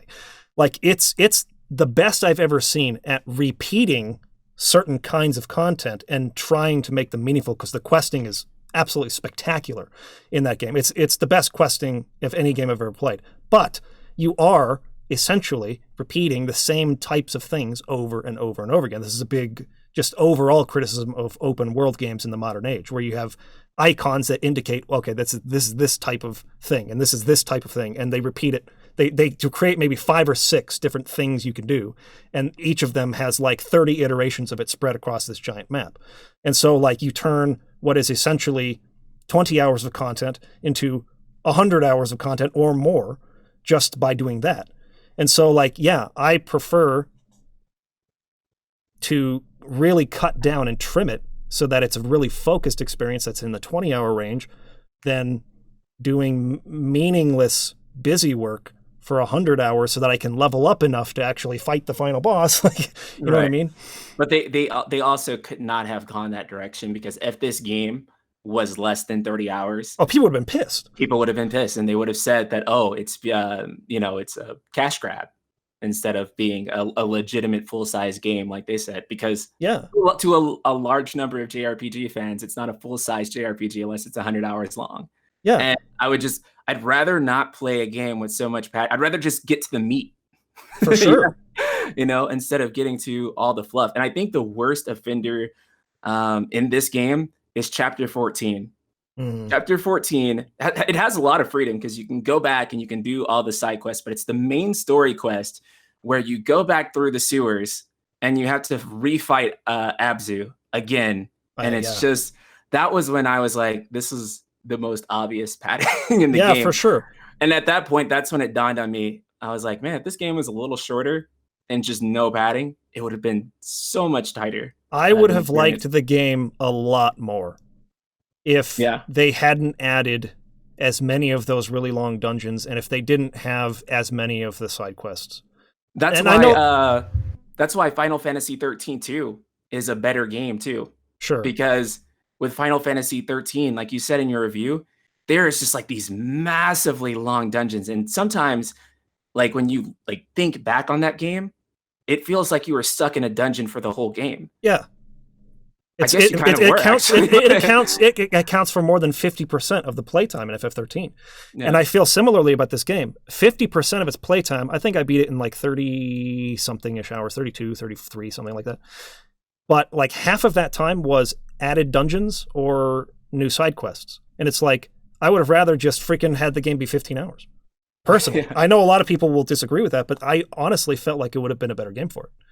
Yeah, I have posited in scholarly articles that I've put my name under that the spirit of the JRPG, at least as far as it went to about 2001, was that you don't do side content, or you do it later, right? You do it after the game and the post game when it's over. And that the whole point of especially Final Fantasy was to just be main quest the entire time.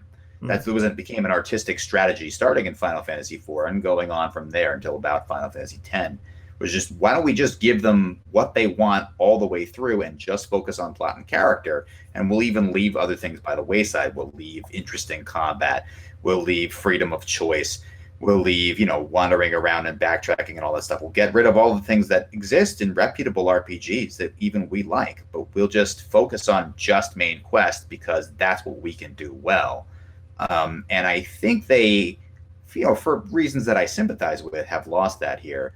But they could have recovered some modicum of it by not having the sewers go twice, by not having, the tension. You have the tension of, the plate's going to fall on Sector 7.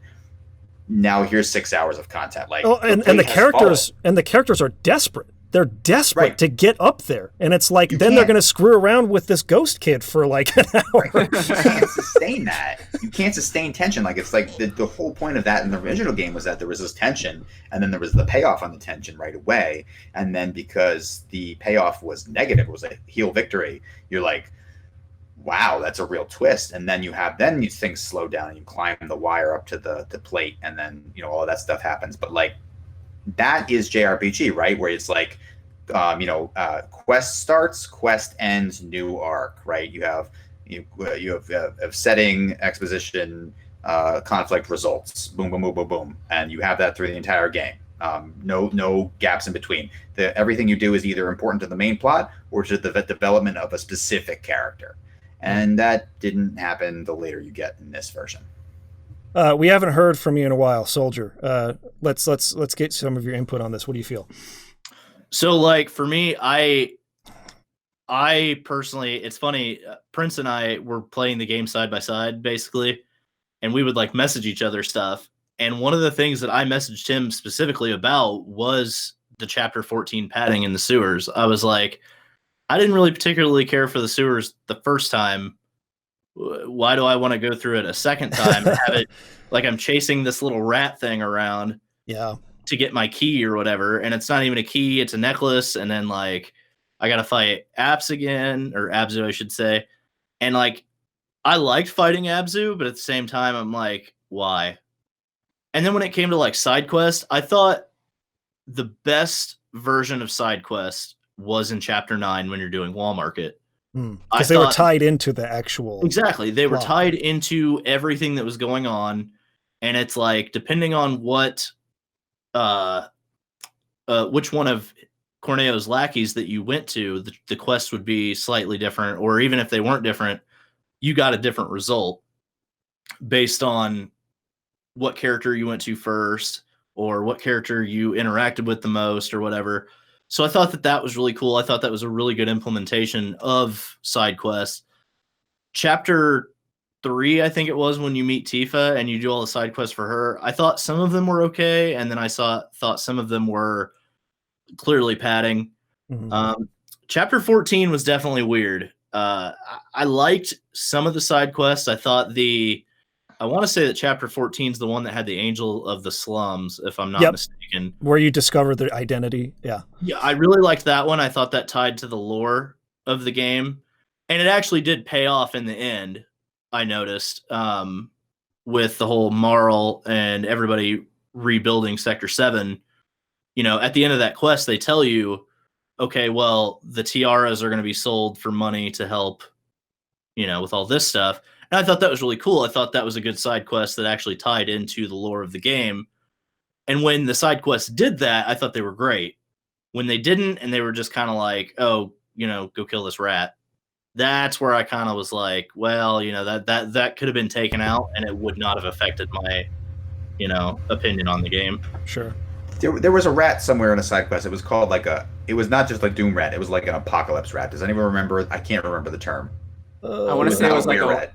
Yeah, was it not? Oh, I thought it was. There was a were-rat, but there was also something like something more sinister, and I was just like, did that just happen? It was like a Doom Rat or Apocalypse Rat or something. I think it was just Doom Rat. I think it's the first time you do side quests. Yeah, because it's just like Doom Rat.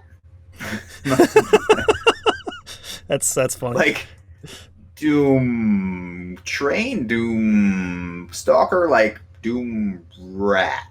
I will say though, the side quests in this game do feel a lot more fulfilling to complete than they did in Final Fantasy 15. See, I think some of them were, but I think Right. a large majority of them felt basically the same. They felt like errand running.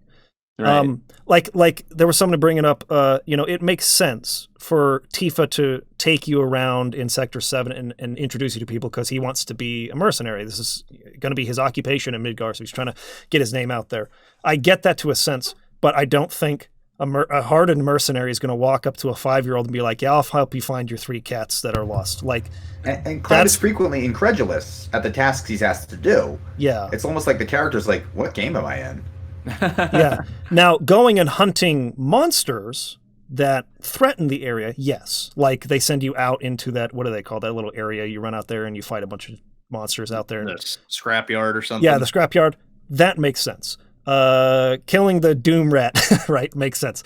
Not helping a teacher locate her students, or helping a girl find her kittens, or helping a Chocobo Ranger find his lost birds. These are things, especially at the times in which they came up, Tifa and Barrett feel super guilty that, like, they feel responsible in some sense that Aerith has been captured by the Turks and taken into the Shinra headquarters. And Tifa turns to you and says, look, I know that this is really important that we, go after her, but we should really stay here and try and help people as much as we can with rebuilding after the 7 sector plate fell. And it's like, okay, if it's on the way type of a thing, and I can sort of see that because, at least in this game, they introduced you to a lot more NPCs in Sector 7, right? It's like you got to know more people there. So, like, you'd have a greater attachment in theory to them and want to help them out along the way. But the actual quests they came up with felt, in terms of urgency or importance, so far down the totem pole to rescuing Aerith that it was like, and I get that they're optional. You don't have to do them. But in the way that the game's leveling is paced, in terms of your character's growth, there's a lot of stuff you're going to miss out on. Materia and chances to level up and things of this nature that you're not going to get if you don't do those quests. And you're going to feel behind a bit, in my opinion, if you don't do them. That's not to say it's impossible to beat the game if you don't do them. But see, I love Chadley's side missions. I thought those were really good because they tied into the combat, they tied into leveling, and they actually taught you how to play the game better by doing those certain tasks. So, like the stagger mechanics, you learned how to stagger different enemies better because of Chadley. Serves as like a tutorial of sorts. Yeah, and then like the VR missions, I thought the VR missions were really cool. And you did get some really, really good rewards, like limit breaks and really good materia to use for later in the game. And when they did it in that way, I thought the side quests were really fantastic. They felt optional. And I guess when you saw the side quests in the other chapters, even though they were optional, the presentation of them didn't feel that way. But when it came to Chadley and the VR battles and Corneo's Coliseum, it just felt like something you could go do if you wanted to. And if you did, you got really cool rewards. But the other ones almost felt like forced side quests, if that makes sense. Sure. Yeah. Before we jump over to storytelling, I want to talk about the combat for a second, because it seems like you guys, all of you, have been really impressed with it. And I had a couple of very specific gripes with it, and I just want to see if you guys agreed that this was irritating or not, or whether it wasn't a problem for you. So, number one was how the ATB was handled. I have been fascinated with the concept of a hybrid system that gets both the controlling a party of characters right and also the exciting rush of like real-time combat from an action game right. I haven't ever seen it done like in a way that satisfied me before, but Square has been specifically hell-bent on figuring this out. And they've had good ideas here and there, and in other ways it hasn't really worked. And I wish the ATB was just a timed cooldown, so to speak, like the original was, rather than requiring you to do actual physical attacks, standard attacks to quickly get it. And the only reason why is because the AI characters for the most part, stand around blocking and doing nothing unless you take control of them directly. And I get that part of that is they don't want the AI character to turn into Donald where he just wastes all of your potions and elixirs and stuff, right? They don't want them to act without you telling them what to do. And that's not really the thing. I think if they got their ATB up and then and did not use their actual abilities, that'd be fine. But it felt to me like I was being forced to constantly switch, not because I needed to for a strategic reason, but because I just need your ability. I need it now. Like, please have an ability. And I would have liked at least the choice of play style to, in certain situations, like against Genova Rebirth. If I'm not mistaken, the physical melee attacks are countered. She has a counter to that, right? So if you're just running up there slashing her, she'll like whip you or whatever. So it's smarter to control Aerith in that fight and attack from a distance where she can't hit you. But if I don't switch over and make Cloud attack, he's not going to get his stupid abilities, and I can't just pull up the command menu and hit R2 and go, okay, now you do this. So there were certain situations where I wanted to play it that way. I wanted to control Aerith only, or I wanted to control Cloud only, and just tell the other people what to do when their ATB filled up. But if I don't tell them to attack, it goes up so freaking slow that they will never get an ability when I need it. And so I felt a little bit forced into a certain playstyle this way, and I would have rather had more choice there. Did that bother any of you guys at all? Go ahead. You first. So it didn't really bother me until like late game when the bosses started getting really, really difficult compared to the other like beginning to mid-level bosses. And I started noticing it, and it did bother me a little bit. I kind of wish that they had implemented something like a gambit system, like from 12. Yes, I really wish they had done that. And for me, it's like I'd be slashing away with Cloud. I'd have 2 ATB bars already, and it's like Tifa doesn't hardly have any of her bar. And so I didn't mind the character switching so much because I liked playing with all the characters. But I did notice that was sort of an issue, and I did wish that they had like a Gambit style system. Maybe not exactly the Gambit system, but something that was like, I need you to be defending, or I need you to be building your ATB right now, or just I mean, this goes back to even like Secret of Mana, Trials of Mana days, where you had at least some way to tell them, be a little more aggressive or heal more or something. It was very rudimentary back then, but like something that where you could give a direction to have the AI act a little bit differently than I felt like every time I switched off of Cloud, he would literally just block and walk around. And maybe do like 3 hits, and then he'd sit there and block and walk around again. And it's like, that's not how this game works. That's not how you play it. You have to be constantly putting pressure in order to get your abilities. What were you going to say, Prince? I actually disagree. Entirely. So the reason that it's balanced that way, at first I found myself in your position, but as I got deeper into combat, especially playing the game on hard mode and like really learning the mechanics, the thing is, if everybody's ATB meter was constantly charging at the same rate, everybody at any moment would be available to use an item. And once you have that situation going on, you have the exact same problem with Final Fantasy 15, where at any point you could just pause, potion, and you're good. And you escape any consequences of not playing good, let's just say it that way. And they force you to switch characters and build those characters ATB as part of the strategy of the battle system. Say, for example, I want to be cured, or I want someone in my party to be cured. One of the best ways to do that is to have Barrett sit far back and shoot, and then have him cure and switch over to him. The thing that they want, or the message that I feel like they were trying to send with the structuring of this gameplay, is that they want you to control every single person and to become extremely proficient with every single character. And if you could just sit there and hand them commands, you would never have to become proficient with those characters. And that's another thing too.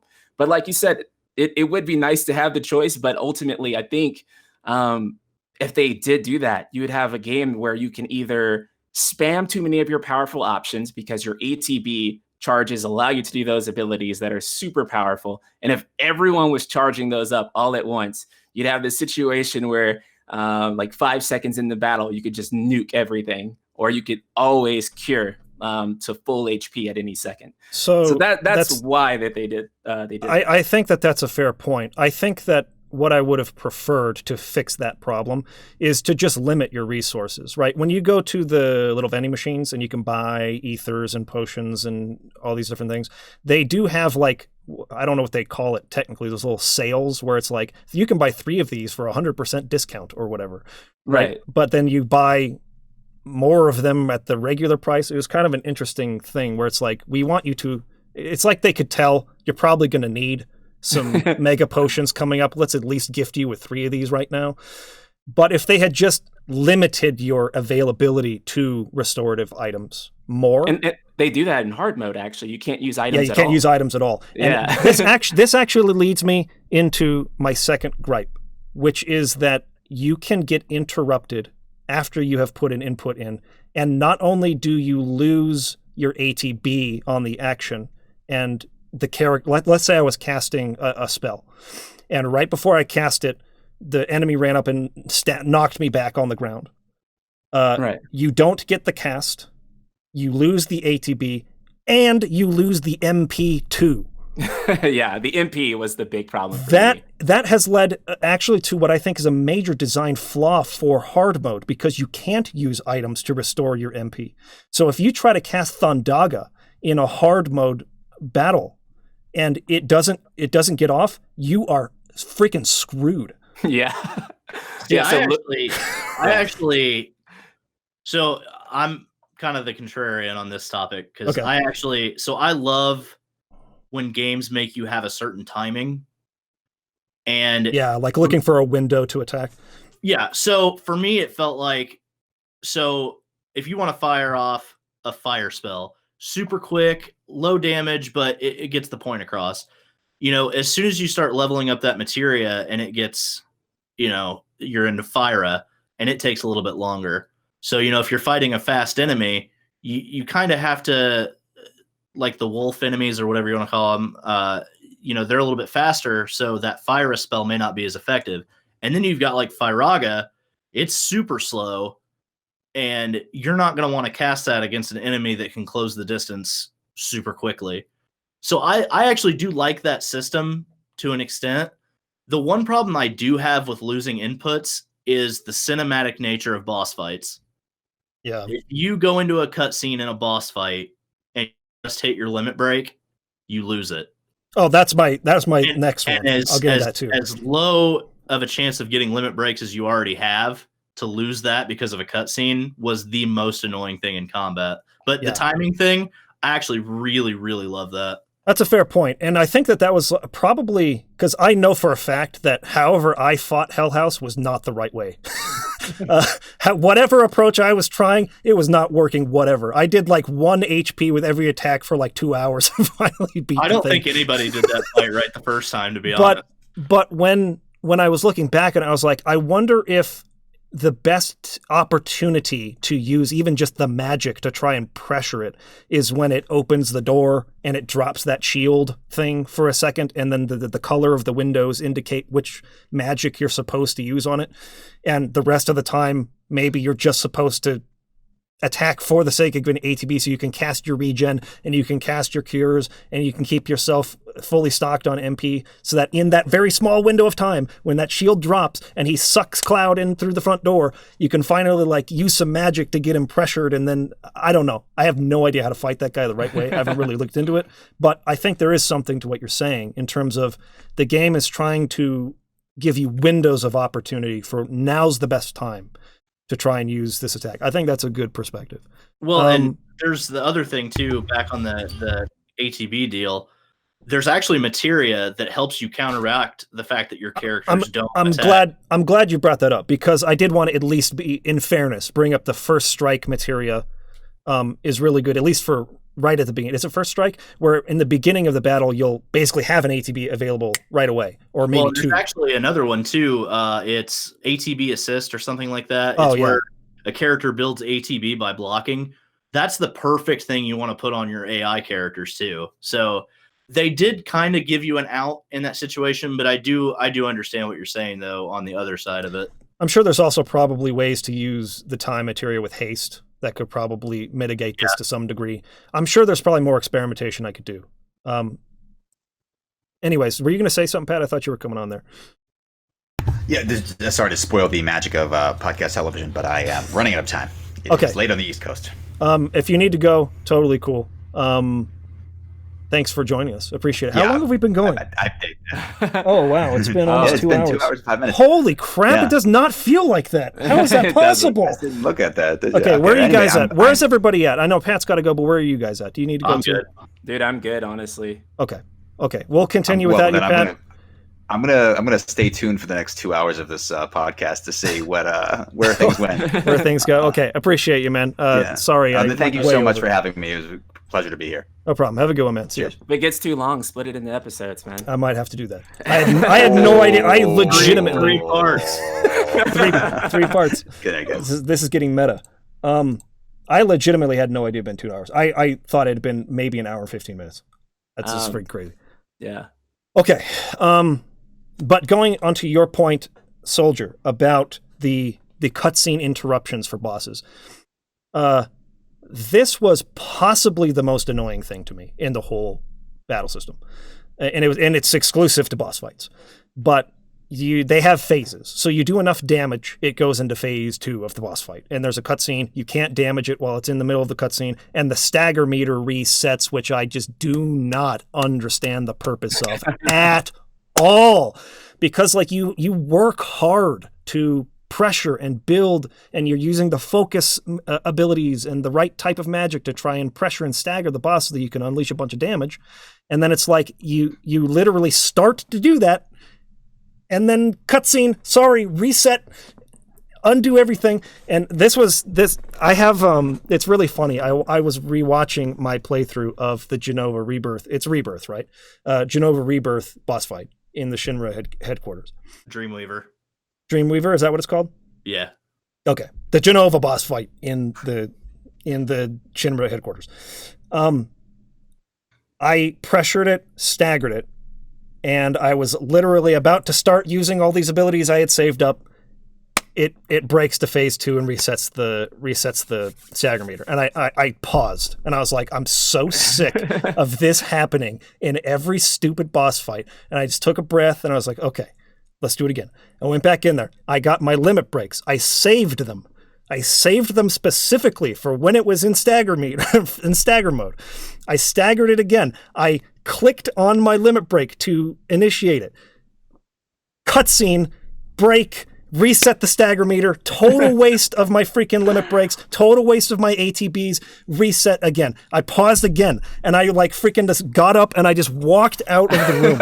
I was like, I cannot freaking believe that happened twice. Yeah. In the same fight. And it wouldn't be so bad if you knew when the next phase was going to happen, if you had any sort of indication. Yeah. So whenever I was doing on hard mode, that was not an issue. But when it was my first blind playthrough, and I had no idea that these bosses had phase 2 or phase 3 to them, and it would hard cut me off, then that's when it sort of became a really big issue. Yeah, and then in that same fight, the Genova fight, when all the tentacles pop up around, right? So you have to go cut them down, and she's immune to damage until you do that. My attention, my camera was taken off of her because I was running around cutting these things down, and then she does that move where it's just like, wah, you're all freaking dead now. And I couldn't see the visual cue because I was the design of the fight has you running around focused on other stuff. So that boss fight included 2 times of being interrupted and losing ATB, losing my limit breaks, and then a one-shot kill on the entire party that I could not have seen coming because I was not looking at the boss. So I was pissed. I was freaking pissed, and I became embittered toward the combat over these things. That being said, I still think this is the closest they've ever gotten at Square to nailing the hybrid of the two things. I think, like Soldier said, if they can include a gambit system, if they had incentivized character switching not for the sake of getting your abilities, but for the sake of positioning, right? It's like, say in Xenoblade Chronicles, the backslash is more effective from behind and the side slash from the side. So you have to move the characters around the boss or the enemy in order for the moves to have more effectiveness. If they had something kind of like that, where it's like, I could tell Barrett to use big shot or whatever from the position he's in, but it's going to be more effective if he's behind. So I'm going to switch to him and I'm going to make him run around here to do it. I think that for me would have been awesome versus like, no, you got to switch or otherwise they're not going to get their freaking abilities at all.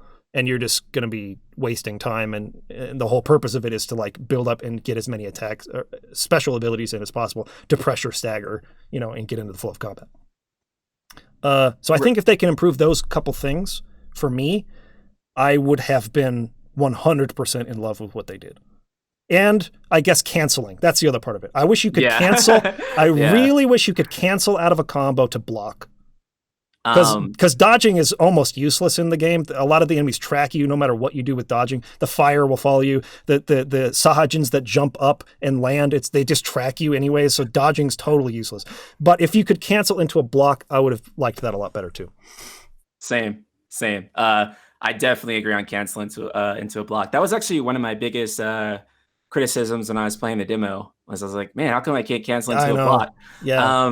And it was at the point of where I could like literally see the attack coming and I could like react to it. Like, I know it's coming. And I was just like, and it's just like, but because I started swinging the sword before the attack started up, it feels like I can't get out of it in any way. And it doesn't even have to be like a hard cancel where you're just like super mid swing and like you cancel out. But even if it just had like a small delay on it and you could cancel out of it, I still feel like that would have been better than kind of how they have it set up now, where it's just like you have to wait for that full swing to finish before you can like really go into your block. Sure. And I will say this. It was like, for me, half the bosses, I did not feel satisfied afterwards for these reasons. I won. I didn't die very often in the game. I think I died on the Genova fight once. I died on I didn't die in the Hell House. I just survived somehow because I had a million mega potions and stuff. But I was not fighting it the right way at all, so I didn't feel satisfied when I beat it. But I died on not Episode 2. What was it? I'm trying to remember all the bosses. Anyways, there was like 2 or 3 bosses I died on. But for the most part, I didn't die much in the game. But I didn't feel like I survived because I was good. I survived because I was just being really defensive and just like, I get the HP, just use another ether, use another mega potion, cure, regen, just survive, outlast it. Not because I felt like I was playing aggressively or like really mastering the mechanics. And that's partly my fault. Like I'm not getting out of my comfort zone and trying new things. And when I did do that, I did get that satisfaction. And for half the bosses, I beat it and I was like, that was sick.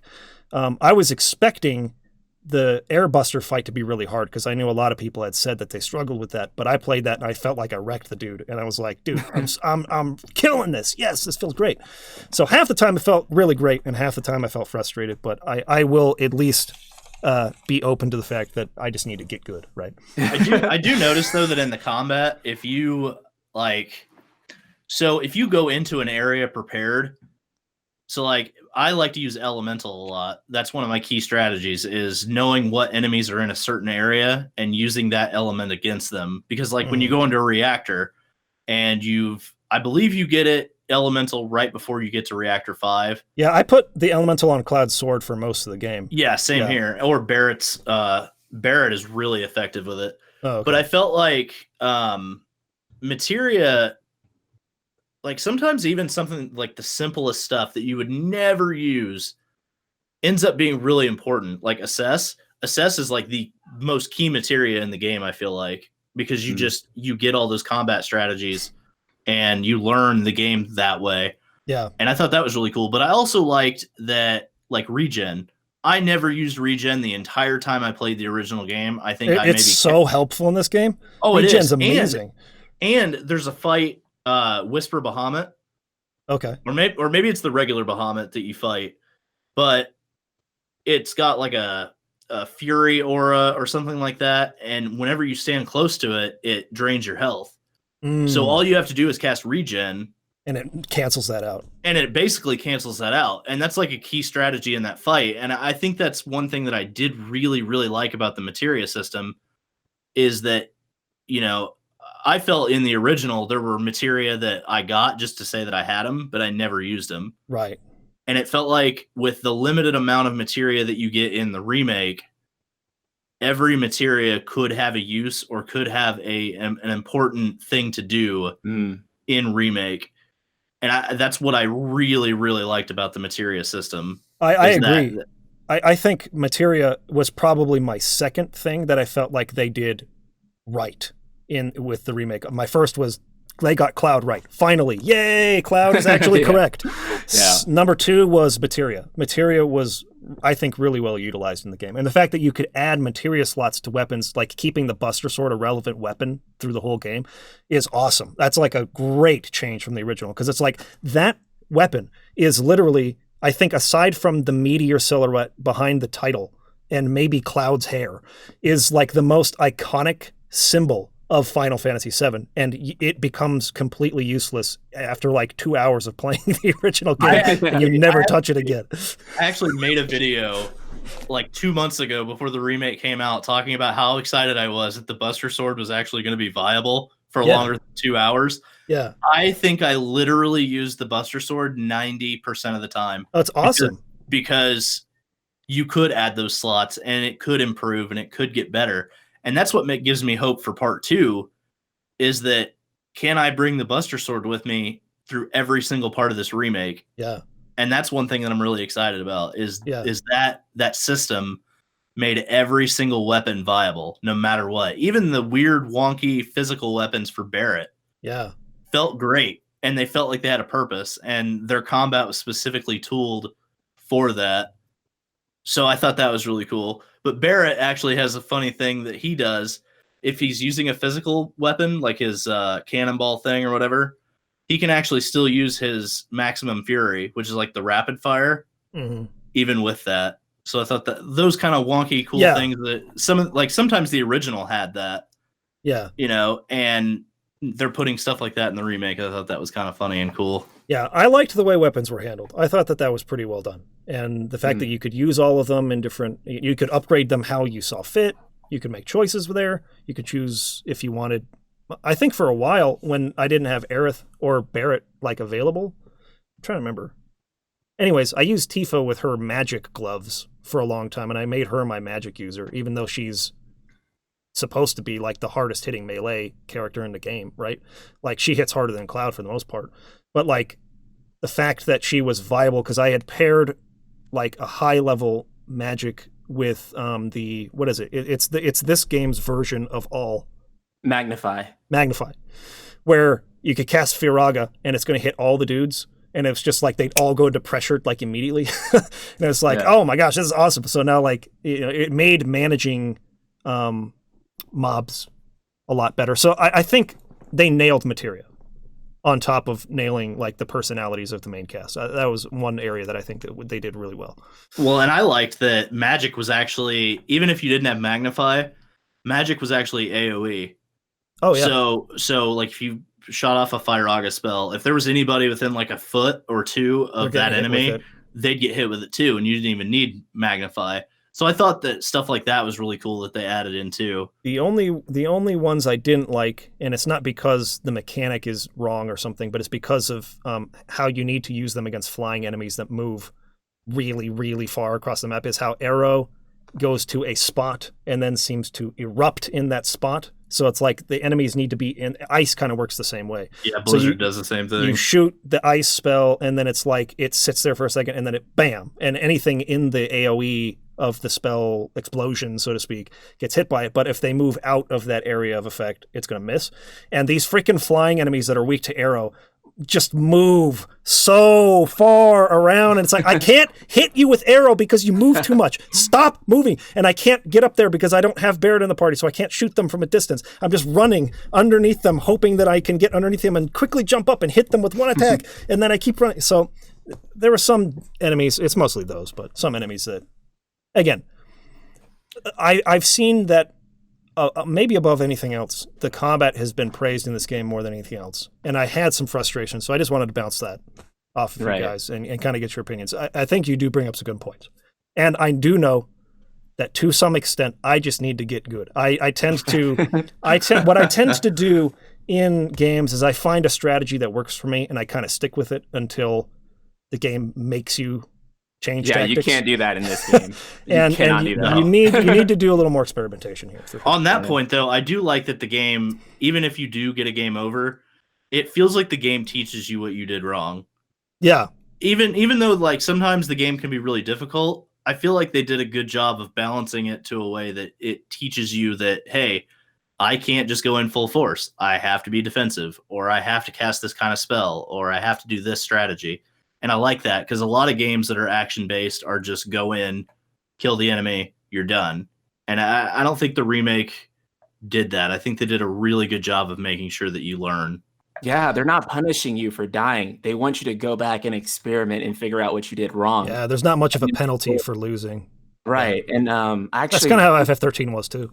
Right. And that was, it might be funny to say this, that was probably the best thing about FF13. Oh, I was agree. That whenever there was a hard boss fight, I could just literally sit there and just practice it all day until I figured it out. And that was actually very rewarding.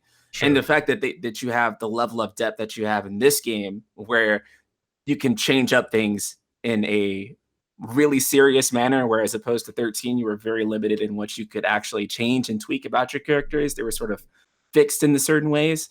And so to have that freedom here, where they just sit you right back outside of the fight and you try it as many times as you need to sort of learn it, and then making assess actually very useful. That combination for me was very good. Okay, let's move into the last thing I wanted to talk about here. And this is more story-related stuff, things they either expanded on or cut or changed or whatever, and how you guys feel about them. I'm just going to bring up a couple things.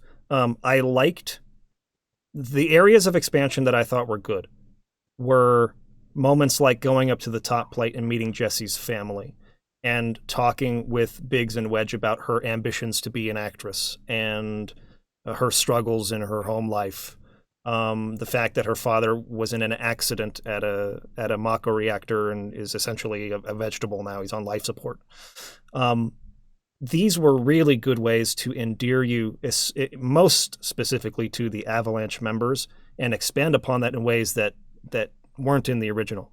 So these were areas of expansion that I think were great, specifically because I knew what was coming up with the Sector 7 plate being dropped on Sector 7 and killing people. So they introduced you to a bunch of new NPCs, Marl, the land lady, all these different people in Sector 7 that you get to know. The little girl, you find the cats for her, a bunch of people.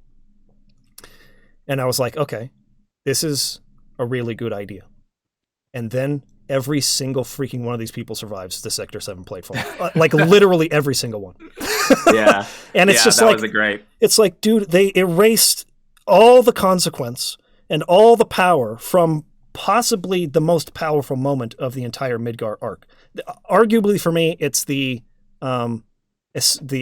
prison escape, quote unquote, in the Shinra mansion the Shinra headquarters where you follow the trail of blood.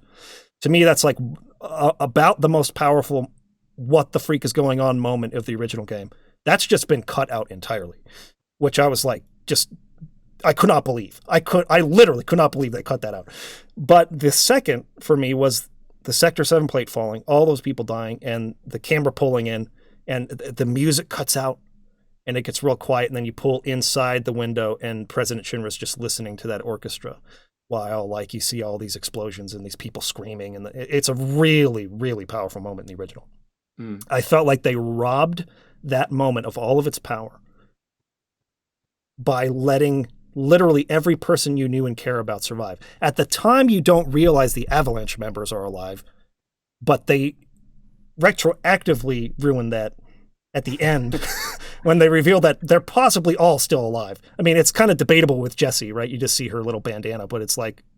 Oh, you see her glove, too. Yeah, her glove and bandana on the table. So it's like, is she alive? Wedge got, thrown out of a window, I guess, but is he still alive? Did he fall and die? I don't know. But the fact that he survived it all, it was like, to me, they robbed that moment of all of its power. I don't know how you guys felt about that scene. No, I definitely agree. I would have to agree too. Okay, so you're both on the same page, and this kind of ties into the theme of the game too, right? Because we talked about this a little bit earlier, where they've shifted it into the defying fate theme, which is a callback to FF13 and Kingdom Hearts. It's like this is all these guys seem to want to write about for some reason. It's all they can ever do in their games. And in the original, it was about learning to value life. Sakaguchi in interviews talked about what's the core theme of Final Fantasy VII. He talks about life and death, but especially life is what he brings up. And I think what he means by that is learning to value life, because it is precious, and it is our mortality is a fragile thing. And you're going to lose people that you're very close to throughout this life. This is part of everybody's human experience. You're going to lose family members at some point. Some way, somehow. You're going to lose friends. People are going to die. You're going to have to come to terms with your own morality. You're going to have to accept that is the fate of every living person. You're going to die someday. And this was tied into the planet as well. Like learning to value the planet's life and to not exploit it and to stand up to corporate greed. And all these things were kind of tied into that core thematic. That's really what the game was all about. And it's part of the reason why I think the ending is brilliant. A lot of people don't love the ending of the original game because I feel it's too open-ended. But to me, it's like that was like the philosophical question that Bugenhagen was bringing up, was like valuing life and defending the planet's life, which we all return to and we're all a part of. We're all part of this cycle of life. That is what's most important. And whether the planet chooses that humanity is important for its continued existence is something we have to accept. Right? This is the right thing to do. So accepting that, and whether or not the planet chose to erase humanity, I don't think it did. I think it was just showing that it overgrew Midgar itself, and it overcame the corporatized exploitation. But abandoning this for what feels to me like an antithetical theme, the total opposite direction, which is I'm going to defy fate. I'm not going to accept the course. I'm going to do what I want to do. Feels like a betrayal of the spirit of the original game's message. And that to me was the most disappointing thing, and the reason why I can't get on board with this game. And I saw elements of that not just in the ending, but even in moments like these, where the Sector 7 plate falls and all of the devastation and it could have been even worse, because like you actually got to know Jesse and Biggs and Wedge better. You actually got to know these other characters. And I was just, I paused the game when it happened, when you see Marl and the little girl with the cats, and like literally every NPC that gave you a quest in Sector 7 in Chapter 3, they all get out. Everyone you care about survives the Sector 7 plate. And it's just like, man, they butchered that moment for me. And that was hugely disappointing. If you have any counterpoints to that, I know you guys said you agree, but I'd like to hear it, because that was among the most disappointing parts of the whole game for me. I completely agree. I completely agree, if I'm just going to be honest. I had made a video months back before the remake came out, and it was titled something like the most devastating scene in Final Fantasy VII Remake's first game. Mm-hmm. And it was just my entire thesis on why the collapse of the Sector 7 plate was so important, and how I talked about if like real world equivalent of if that many people die. I can't remember what city now. It was some city in China, but it was something like a population of like 20 million people. And I was just like, if this is the biggest city in Gaia, and it's anywhere near the biggest city on Earth, and how big that is, like, this is how many people would be dying. This is how mortifying this event is. Well, they they subverted me. I'll say that. Because I did sort of go in with that expectation. I think that a lot of people, or at least the ones that I've been talking to on Twitter or seeing some of the comments, is that they have this notion that that people who make these sort of criticisms are clinged onto the original, and that is just so not the case. I know. I've been accused of that a bunch of times already, for sure. Yeah, and me and Soldier, that is just obviously not the case. Yeah. I mean, we've embraced change more than anybody. I mean, maybe 2 years ago when this game was completely missing, I was making videos about speculating on what I thought would be in there and how many things would change, and I was all for it. I thought that the people handling it, one of the battle planners for like Kingdom Hearts 2, and was going to make at least combat feel better. I was looking at the staff. I was like, okay, Nojima is returning, and all that stuff is good. And so it feels weird to me that people think that because you're being negative on these certain things, that you're necessarily just comparing it to the OG or clinged on to the OG. Some of the stuff is just objectively not good, or at least I feel that way. Yeah. So I guess it's subjectively, but like when you get into stuff like Fate and Destiny and defying that, I feel like you sort of counter some of the overall meaning in Final Fantasy VII that seems to, if anything, if you wanted to tie Fate into it, it would be more about accepting fate than defying it, or coming to terms, than it is about not coming to terms. Yeah. So to have that there and be a center point about, you don't have to ever come to terms with anything, you could just change the future. Yeah. I view that as not appropriate for any story or any good story.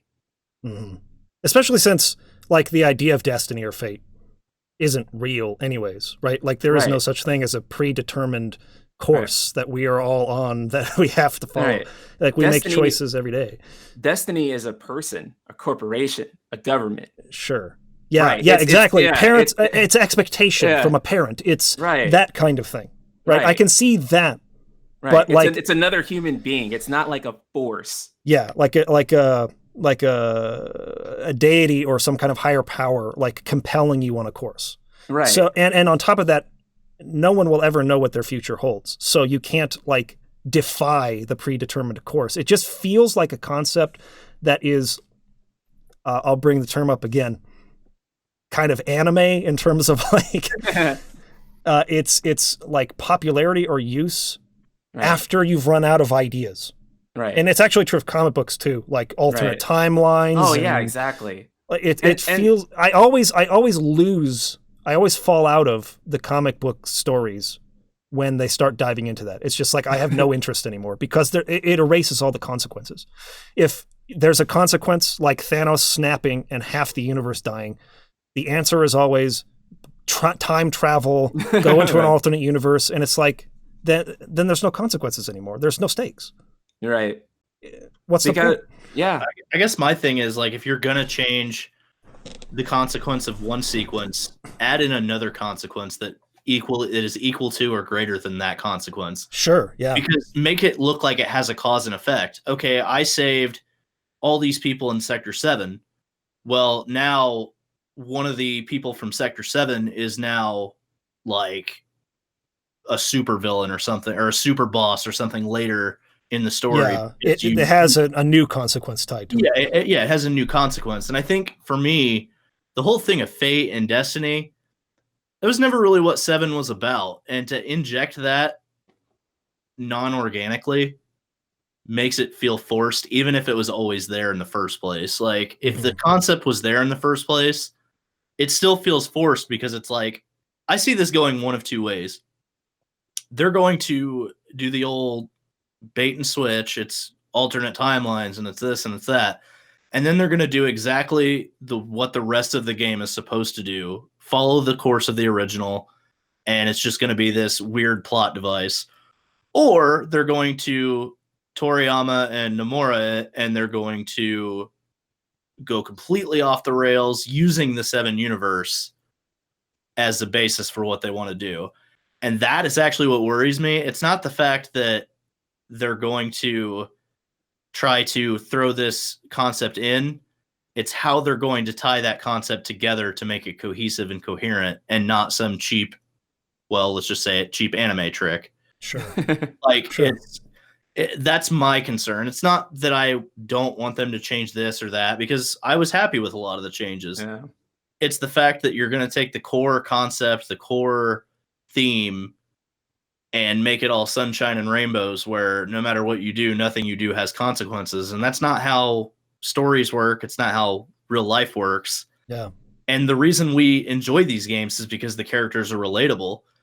I don't relate to somebody that can do no wrong. And if they do wrong, they have no consequences. I can't relate to somebody like that. Yeah. So the whole fundamental change in theme and atmosphere and everything else past chapter 17, it was like out of left field, and it just does not feel natural for this story. A couple other places where I was puzzled by the choices. I made a video called "The Magic of Final Fantasy VII's Plot Twists," which was making or drawing a comparison between a stage magician and the sleight of hand that they use to keep your eyes off of what's really happening in the trick, being like the key to the magic being like really cool, to what storytellers do in the fact that they leave a trail of breadcrumbs that are hinting at the twist or where the story's going, but not into such a degree. They don't point at it enough to where you can guess what's going to happen. And then when you get there, it doesn't feel contrived or arbitrary or like they pulled it out of left field. That's why a lot of plot twists fail, because it's like, what? They add some new dimension or some new rule that had not ever been explained before, just so that they can Deus Ex Machina, that's a situation. That's when they fail, because they didn't do enough to leave the hints. But if they point at the hints too much, you guess where it's going, and Final Fantasy VII, probably more than any other video game I've ever played, is the best at that technique, because they point at the fact, or they leave crumbs that something's not quite right with Cloud's story, or something's not quite right with him, right? But they never draw enough attention to it to where you expect that you don't trust him, because they work tirelessly to make you believe and trust Cloud. I thought it was really clever that Cloud gives the materia equipping tutorial at the beginning of the game. They always turn to him for answers. He always knows the insides and outs of Shinra and Soldier and everything else. He's like the authority on all this stuff. So that when you get to Calm and he explains what happened in Nibelheim, I just believe everything he says, right? That's the whole crux. And one thing that maybe it doesn't matter, because like we're saying, they could just completely go a totally different direction with the story. It's not really anymore. Like Cloud's motivation does not seem to be, I got to settle my past and find out what happened with Sephiroth. It's like, we have to change the future is now what their motivation is. But they have way more instances where Cloud has his little headache green tinted like memory lapse thing. It happens, I want to say, like at least 10 or maybe a dozen times more than it does in the Midgar section of the original. And they have characters point it out. Like, I think Tifa says to Aerith, or maybe the other way around, hey, do you think Cloud's okay? Like, what's going on? And it's like they are making it very clear and obvious. Something's not right with this dude. Something's clearly wrong here. And then Hojo says to his freaking face that he was not in Soldier. What are you doing? What are you doing? You are ruining this plot twist. What are you doing? Because it was a huge bait and switch. Yeah. It's like, I believe Cloud. Cloud knows what's going on. I trust him. Then it's like, actually, no. Sephiroth like completely pulls the rug out from under you and gives you this half-truth about the whole thing. And it's like, oh my gosh, is he right? And you sit there and doubt it. And you're like, dang it, I don't know. And it's in an RPG, it's like the equivalent of doubting yourself. Like, oh my gosh, am I real? Like, what's going on? And then the fact that they reversed that again, and that it was, they planted that guy in the Shinra uniform there the whole time, and it just the actual truth about what happened was so plausible, and it felt like it was just under your nose the whole time. I still watch people for the first time seeing that scene where Cloud takes the helmet off and you realize he was there, and they just wide-eyed, oh my gosh, it's so simple. That's it. That's the truth. And in order for that to work, which again, maybe they don't care about because they're doing a totally different thing, but you have to make the player believe Cloud, and I feel like they've done so much damage to that, of making him appear that there's something completely wrong with him, especially when he starts like being against his will, like walking toward the Genova specimen in the elevator, and he like passes out. Yeah. I feel like that is irreparably damaged. There's no way that they can pull that plot twist off, at least in the same way. Yeah. Did you guys get that sense too? I feel like they're actually walking into it with the notion that they can't pull off the same plot twists anymore. Like, I feel like they feel like they have to insert new shock value in order to generate the same responses that people had. Whereas, like you were saying, just giving more backstory to Jesse for that moment when it happens is already enough to reintroduce, maybe not necessarily shock, but for it to really hit you and resonate with you. Yeah. So I don't think that you have to necessarily come up with new twists that put the story in a completely different place or touch on themes that don't really make sense within this world. And that's just part of what frustrates me in the later half of the game, is that they'll just do these sort of things that just make you sit there and question why they would try to almost go off in a different direction with something when it doesn't touch on the same themes anymore, and not in the same way. Well, I'm glad you said that, because there is also the interview with Kitase where he says, yes, the way that we introduced Sephiroth in the original was based on horror villains. I was inspired by Jaws to do this, where you don't show the villain and you build a lot of mystery around him. And his answer was, but everyone knows Sephiroth now, so there's no surprise left in it. And I have a couple of major gripes with that mindset. First of all, no, not everyone knows who Sephiroth is, because not everyone who is playing this played the original. I know so many people who never played the original game, and this is their first exposure to Final Fantasy VII. Same. And they're going to have no freaking idea the context. Just because I've seen a picture of Sephiroth online doesn't mean that I had seen him in trailers or in the manual of the game. That didn't ruin the fact. Like, people know what a shark looks like. That doesn't mean that they can't withhold showing you Jaws for the purpose of suspense. Right? So that didn't make sense to me. But also, people, when they buy... this is actually something I want to pose to you, too. Real quick. Just a real quick answer. Is how important is being surprised to you, to your enjoyment of a story? I'll let you go first, Alex, if you want. So certain things I like to be surprised about. Others I kind of like to know. But I do think the first time I experienced something like the original, where the plot twist, I don't want to know those things. I think that's super important to be surprised, because that is the whole oh my god moment. Yeah. As opposed to, oh, well, okay, that's kind of cool. I get it. It's not, that is your shock factor. That is going to be your selling moment. When people talk about your game, that is going to be your moment. And if you take that moment away with cheap parlor tricks, or, how they did with Hojo, where they pulled him away with fake ghosts, the damage is done.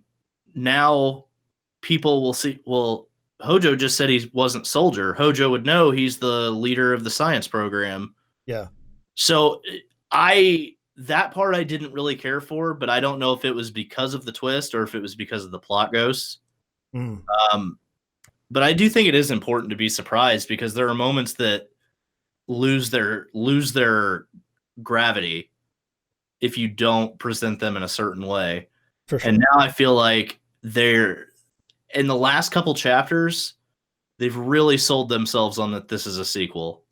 Yeah. So plot twists the same plot twists don't matter to them now. Yeah, because it might not even happen at all. Yeah, exactly. So it may not, we may never have that reveal with Cloud. We may never have that, the plot twist with Zack. Zack may be our partner for some inexplicable reason. So here's the reason why I asked that question. Because, yes, had that moment been spoiled for me in the original, like, that's an irreplaceable moment. I'm actually a person who's very...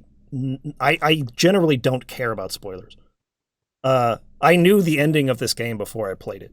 Like, and it didn't bother me. Well, it bothered me what they changed, but it didn't bother me that I knew before I played it, is what I'm trying to say. Generally, that's not to say in every case, because if I had known Cloud was the Shinra infantry dude, it would have ruined it completely. I'm totally on board with that. But there are some things where it doesn't bother me too much to know some of the details before I play it. Because at this time of my life, I'm actually more interested in sort of like analyzing and diving into and deconstructing storytelling than I am in just the experience of going through the story. But that being said,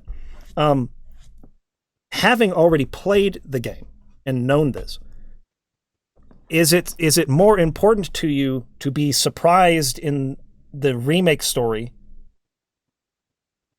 so that it justifies taking away some of these plot points of the original that were like the crux, the most impactful, the most powerful parts? Would you be happy?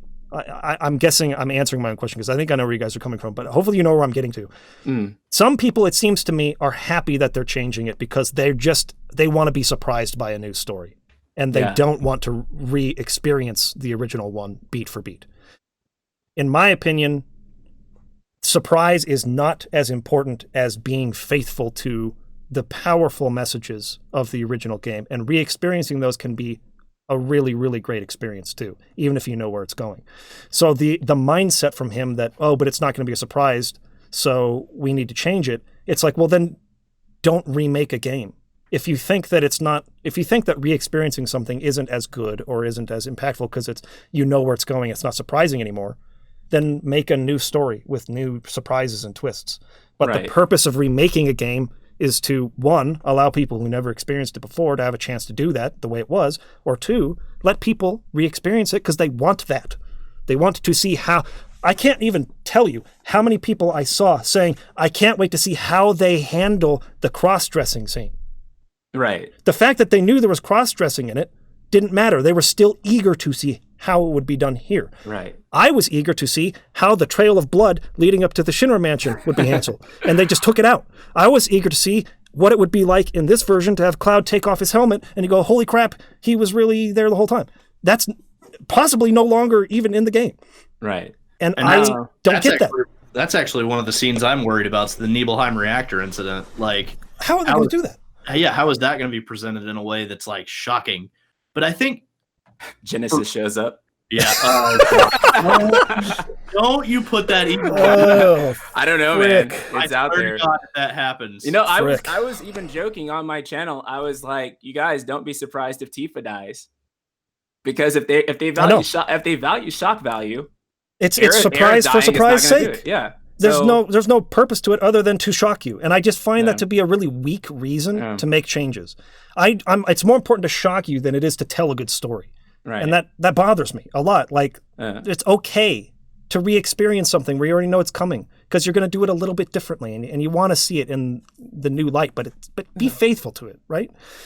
And that's how I felt about, like I said, the plate dropping, Cloud's constant freaking like memory lapses, of course the ending, but then removing the scene where they get captured and then they have to follow the trail of blood. It was like, that was possibly my favorite moment of the entire Midgar arc, and it's just gone. And they replaced it with a 2-hour dungeon. So, man, I feel very mixed on that too, because on one hand, it sucks. Like, it just hard sucks. But then on the other hand too, I feel like it's something that they necessarily had to do.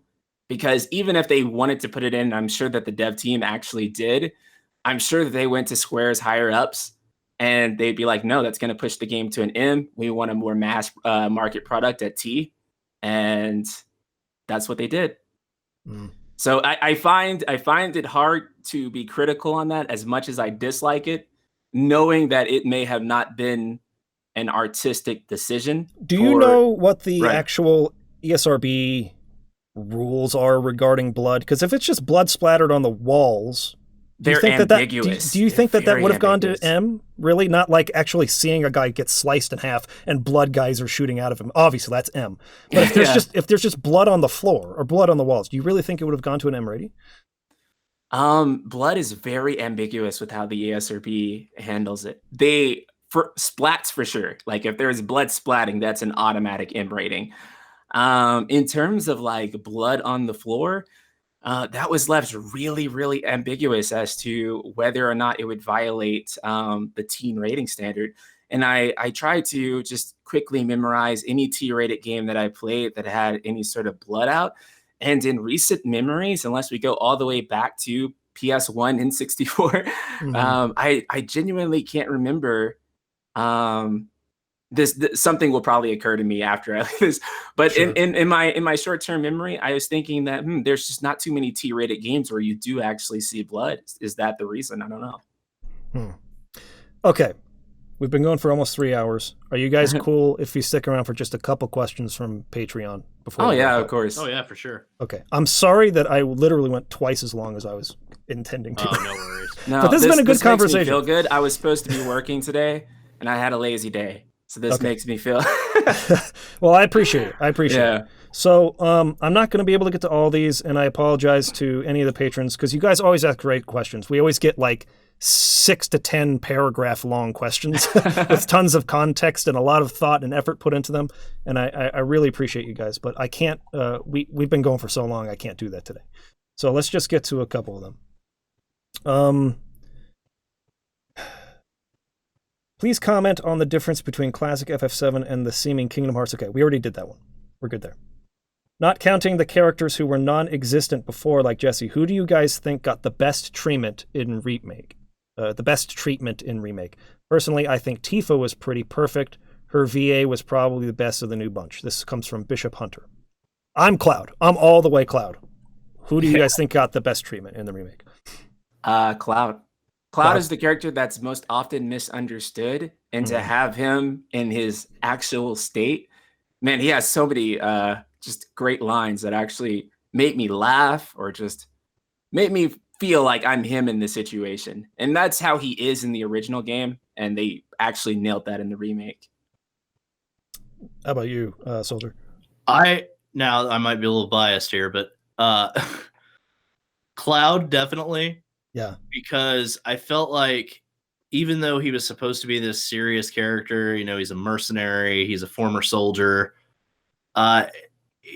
he wasn't afraid to be goofy either at times. And I thought that they captured that really well from the original, because there's some things that, you know, in the original that are kind of goofy, kind of funny, that, you know, it's out of character for Cloud. And I thought that they really amplified that. Like there's a part where you're in the apartments and Cloud goes to draw his sword on what he thinks is Sephiroth, and he pulls his sword out and hits the door frame, and he just looks back and has like this look on his face like, oh, I just messed up. And it's supposed to be a serious moment, but in that serious moment was just like this hint of humor. And I just thought that was great. I thought they did a really good job with Cloud, and his voice actor did a phenomenal job of that arrogant, you know, mercenary, but at the same time, when he needed to be tender towards like Aerith or Jesse or Tifa, he could pull that out of the hat and really just have a multifaceted character that you didn't really see a whole lot when it came to like the extended works, like the compilation and Kingdom Hearts. So I really liked what they did with Cloud in that aspect. This actually kind of dovetails off of that. This question is from Hat89. How do you feel about Cloud being able to stand toe-to-toe with Sephiroth at this stage of the game? Right? Technically, this is still like the beginning of the journey. He hasn't like fully powered up yet, so to speak. He hasn't had his moment of introspection where he realizes who he really is. His search for identity has not taken place yet. The fact that he is standing toe-to-toe with Sephiroth in essentially the early game. So it seems like Sephiroth is not actually trying to kill him anyways. That's true. That's a good point. Yeah, because he sort of makes a point that we're at the end where he says, I'm not going to end and I'm not going to have you end. So Sephiroth really didn't have least in this new story and how things are building up, Sephiroth has no intention on killing Cloud. So for him to basically hold back, it really just seemed like it was like a very big psychological trick rather than a power scaling inconsistency. Or like, I'll indulge you because you're so insistent on fighting me, but whatever, I'm not going to kill you. So it didn't come off with that as that.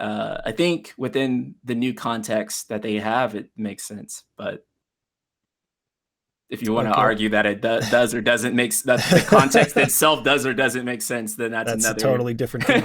Yeah, but yeah, so I want to kind of extend on the context of it. I felt like, for me, yeah, Sephiroth was toying with him. Yeah, it was kind of like, I have plans for you kind of thing, so I can't kill you yet, or I'm not going to kill you.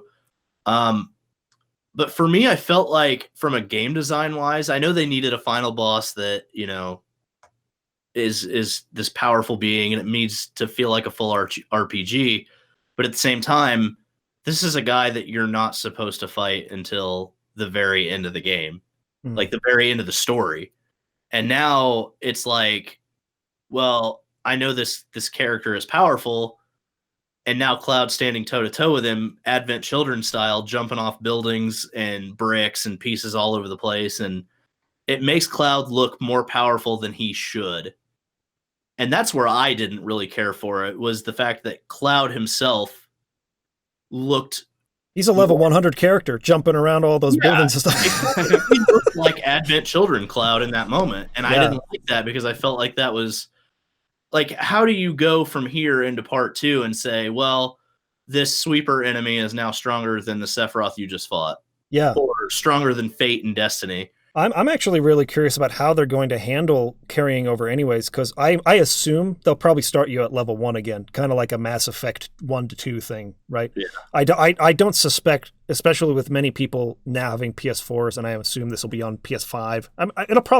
It'll probably be released on both, like multiplat, PS4 and PS5. But what I'm saying is that I would be surprised if they allowed you to carry over data. Your level, because you can get to level 50 in this game. Yeah. Like your level, all your materia, leveled up the way it was. I just don't see that happening. So the fact that Cloud is essentially a level 100 character in the cutscene, a level potential 50 character while you're fighting this boss, with level 3 magic spells that you didn't get until late game in the original, that you have literally at the beginning of the story. I am very curious as to how they're going to parse that, how they're going to make that make any sense. I actually have a theory. So, have you played the new threat mod for Final Fantasy VII? No, I haven't yet. I was going to make that my next playthrough. So there's, not to spoil it for you, but there's I believe it's right after Calm. Yuffie steals all of your equipment, or steals all of your... right after the Calm flashback? Yeah, so they exit Calm, and then I think there's an interaction with Yuffie, and she steals all your stuff. So I think if they are actually taking notes from the community, and they do want to introduce Yuffie in part 2, that could be a write-in for them to do that. An interesting theory. I almost don't know if they're going to, though, because it almost seems either A, too obvious, or be cheap. Yeah. Like, I don't know how they like a cheap way of well, it's kind of like the Metroid games, right? Like you start off, usually in the first level, you have all your equipment, and then they seem to find a way to rid you of all of your equipment, and then the whole game is you going around collecting it, and that's how you get powerful again. Like God of War. Yeah, maybe it's the same concept. It's like they're going to allow you to carry your materia over, but they're going to steal it, and you'll have to get it back from her throughout the whole game. And then she'll become part of your party at the end. I wouldn't necessarily mind that, I guess. I don't know. I'd have to see it, how they present it first before I was like making a judgment on it. I'd rather have a balanced game than something that just allows me to feel good about carrying stuff over. Yeah. But at the end of the day, if they feel like they can't do it, my hope is that they won't do it. Yeah. Okay, another question here from Chris Kraus. And again, sorry, patrons, that I'm not reading your whole comment because you have really great stuff to say, but we just gotta get to the question. Just get to the point. Okay, Chris asks, how would you do an alternate parallel reality story of Final Fantasy VII that feels true to the spirit of Final Fantasy VII? I wouldn't. I genuinely don't know what else to tell you. I really would not do it. I am by and far not a writer, but if I was, I would never tell an alternate reality story. I just wouldn't do it. You know what's funny? I literally was trying to think of something profound to say, and the only thing that could come to my mind was I wouldn't do it. Yeah, I wanted to like give that a very heartfelt response and be like, oh, okay, here is how I'd actually approach it. But it's genuinely speaking, I would never do that. Yeah, I think that's the default answer.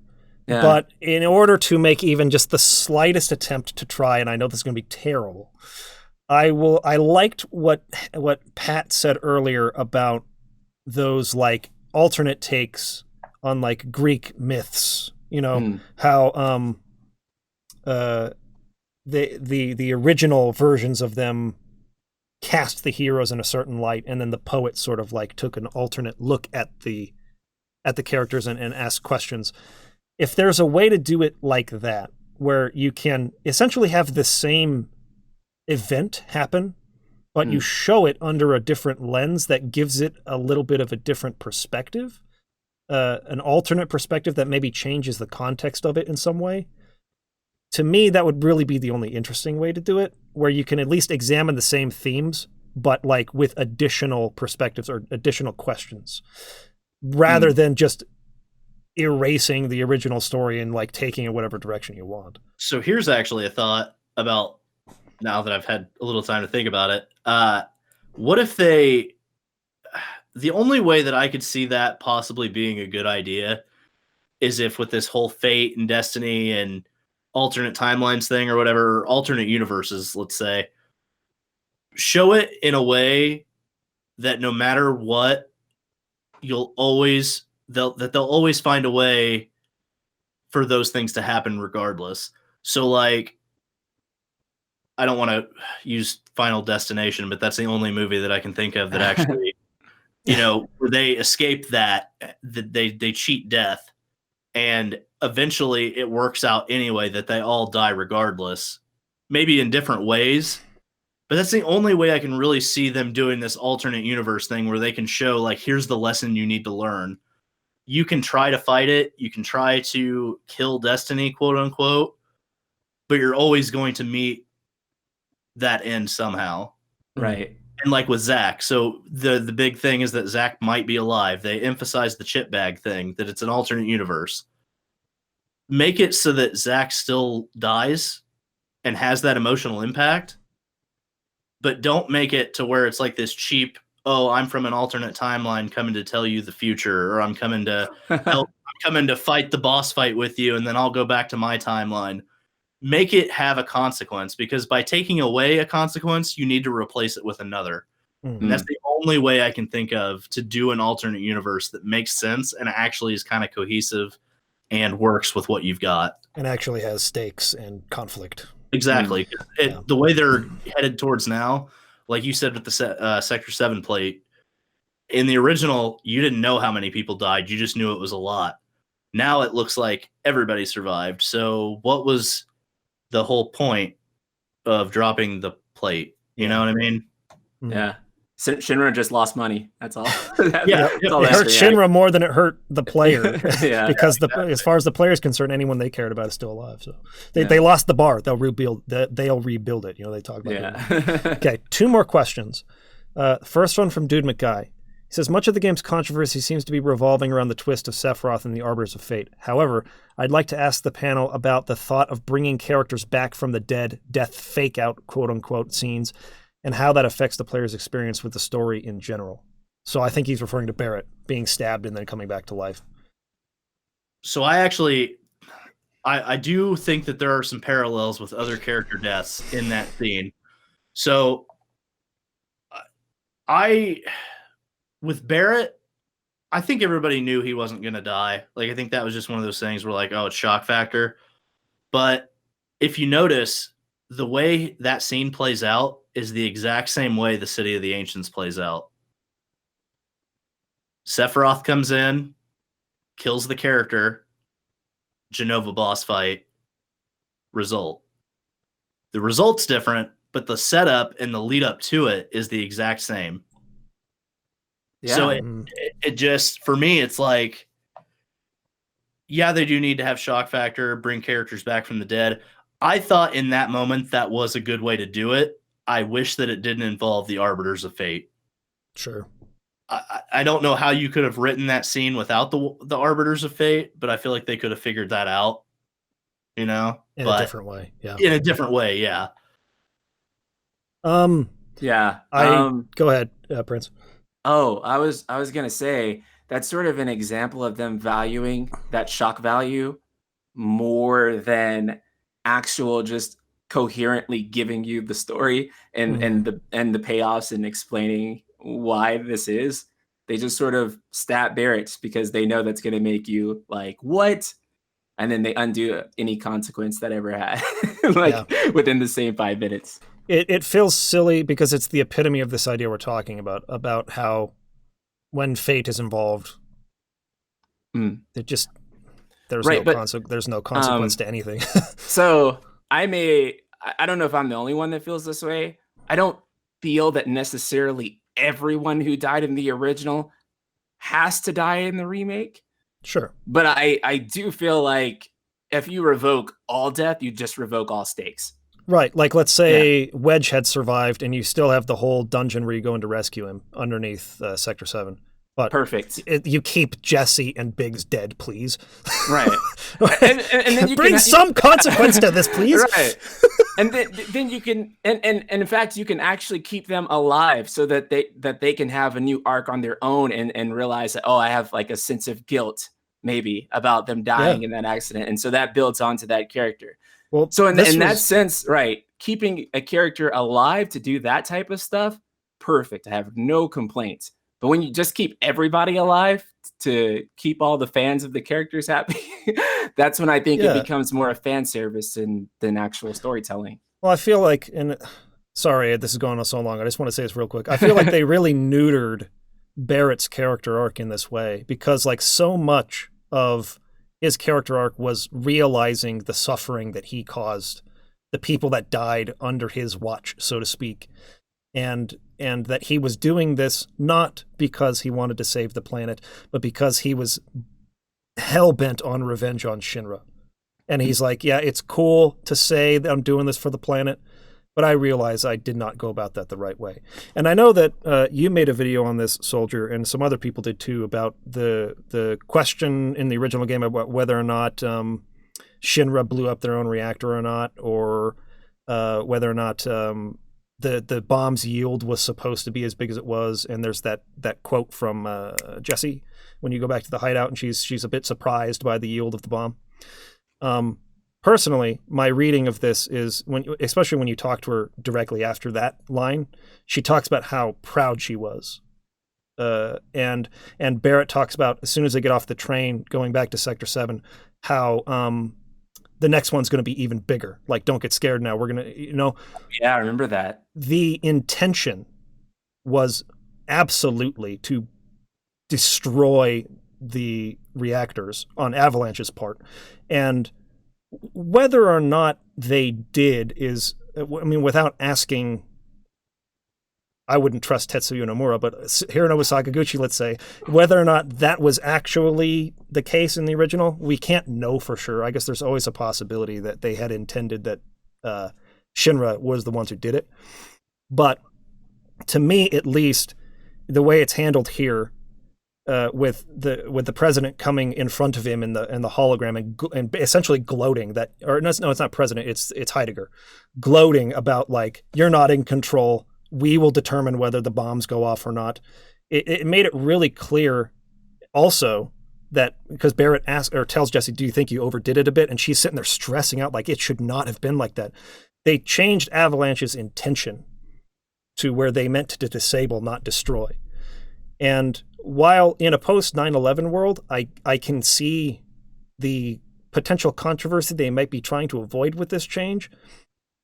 This on top of the fact that not very many people in the team died, or none of them did. Barrett doesn't have a lot to feel guilty about now. Whereas in the original, he really, really, really did. And so I feel like it hurts his arc in the long term. I know that's kind of a side point, but No, I completely understand where you're coming from. Yeah, I get that. Okay. Last question. This comes from Greg Troyan, and he wanted us to touch on the meta element. Well, I know we've referenced it a bit, but I don't know if we've really like dug into it.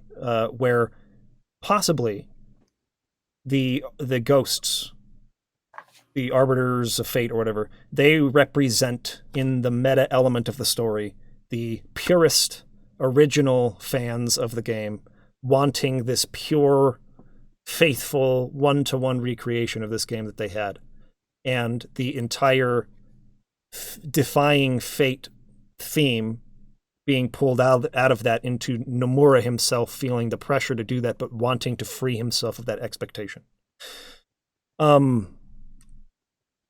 I've seen people like Jim Sterling and other like big YouTubers say that they like that because they also liked that sort of meta element in The Last Jedi, for instance, where Kylo Ren says, "Destroy the past, kill it," whatever, right? And that's almost like the creator speaking to the audience, saying, "Forget the past. This is Star Wars needs to go in a new direction," right?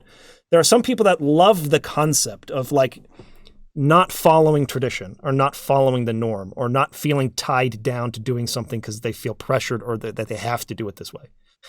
And that the meta story happening there is clever. What say you? Do you agree at all with that? So at one point I do understand, because I think me and Prince, when we were advocating for change in the game, we both got a lot of comments of, well, we don't want them to change this. We don't want them to change that. If they don't put this in the game, it's not really Final Fantasy VII. And we got those a lot. And it's like, you look at it, and I can't imagine with our viewer base how much you can add to that for the entire company hearing all this stuff all the time.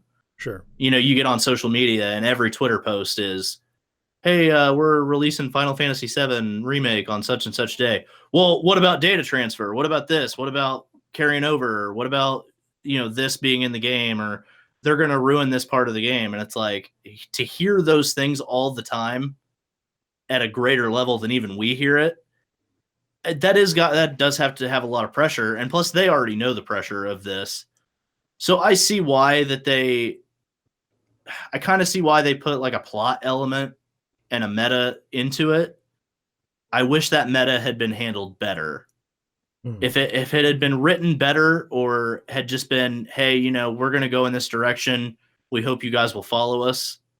I think it would have been more than just, I guess a lot of fans are seeing the Arbiters of Fate as that if they are seeing it as that's them, then they're thinking that Square Enix is thinking that they're evil for being fans. Yeah, like it's giving them the middle finger. It's just flipping off the purist fans, right? I don't personally feel that way, because I don't consider myself a purist. Yes, I do want things preserved that preserve the story, but I don't see myself as somebody that's like so in my own head about things that I can't accept any change.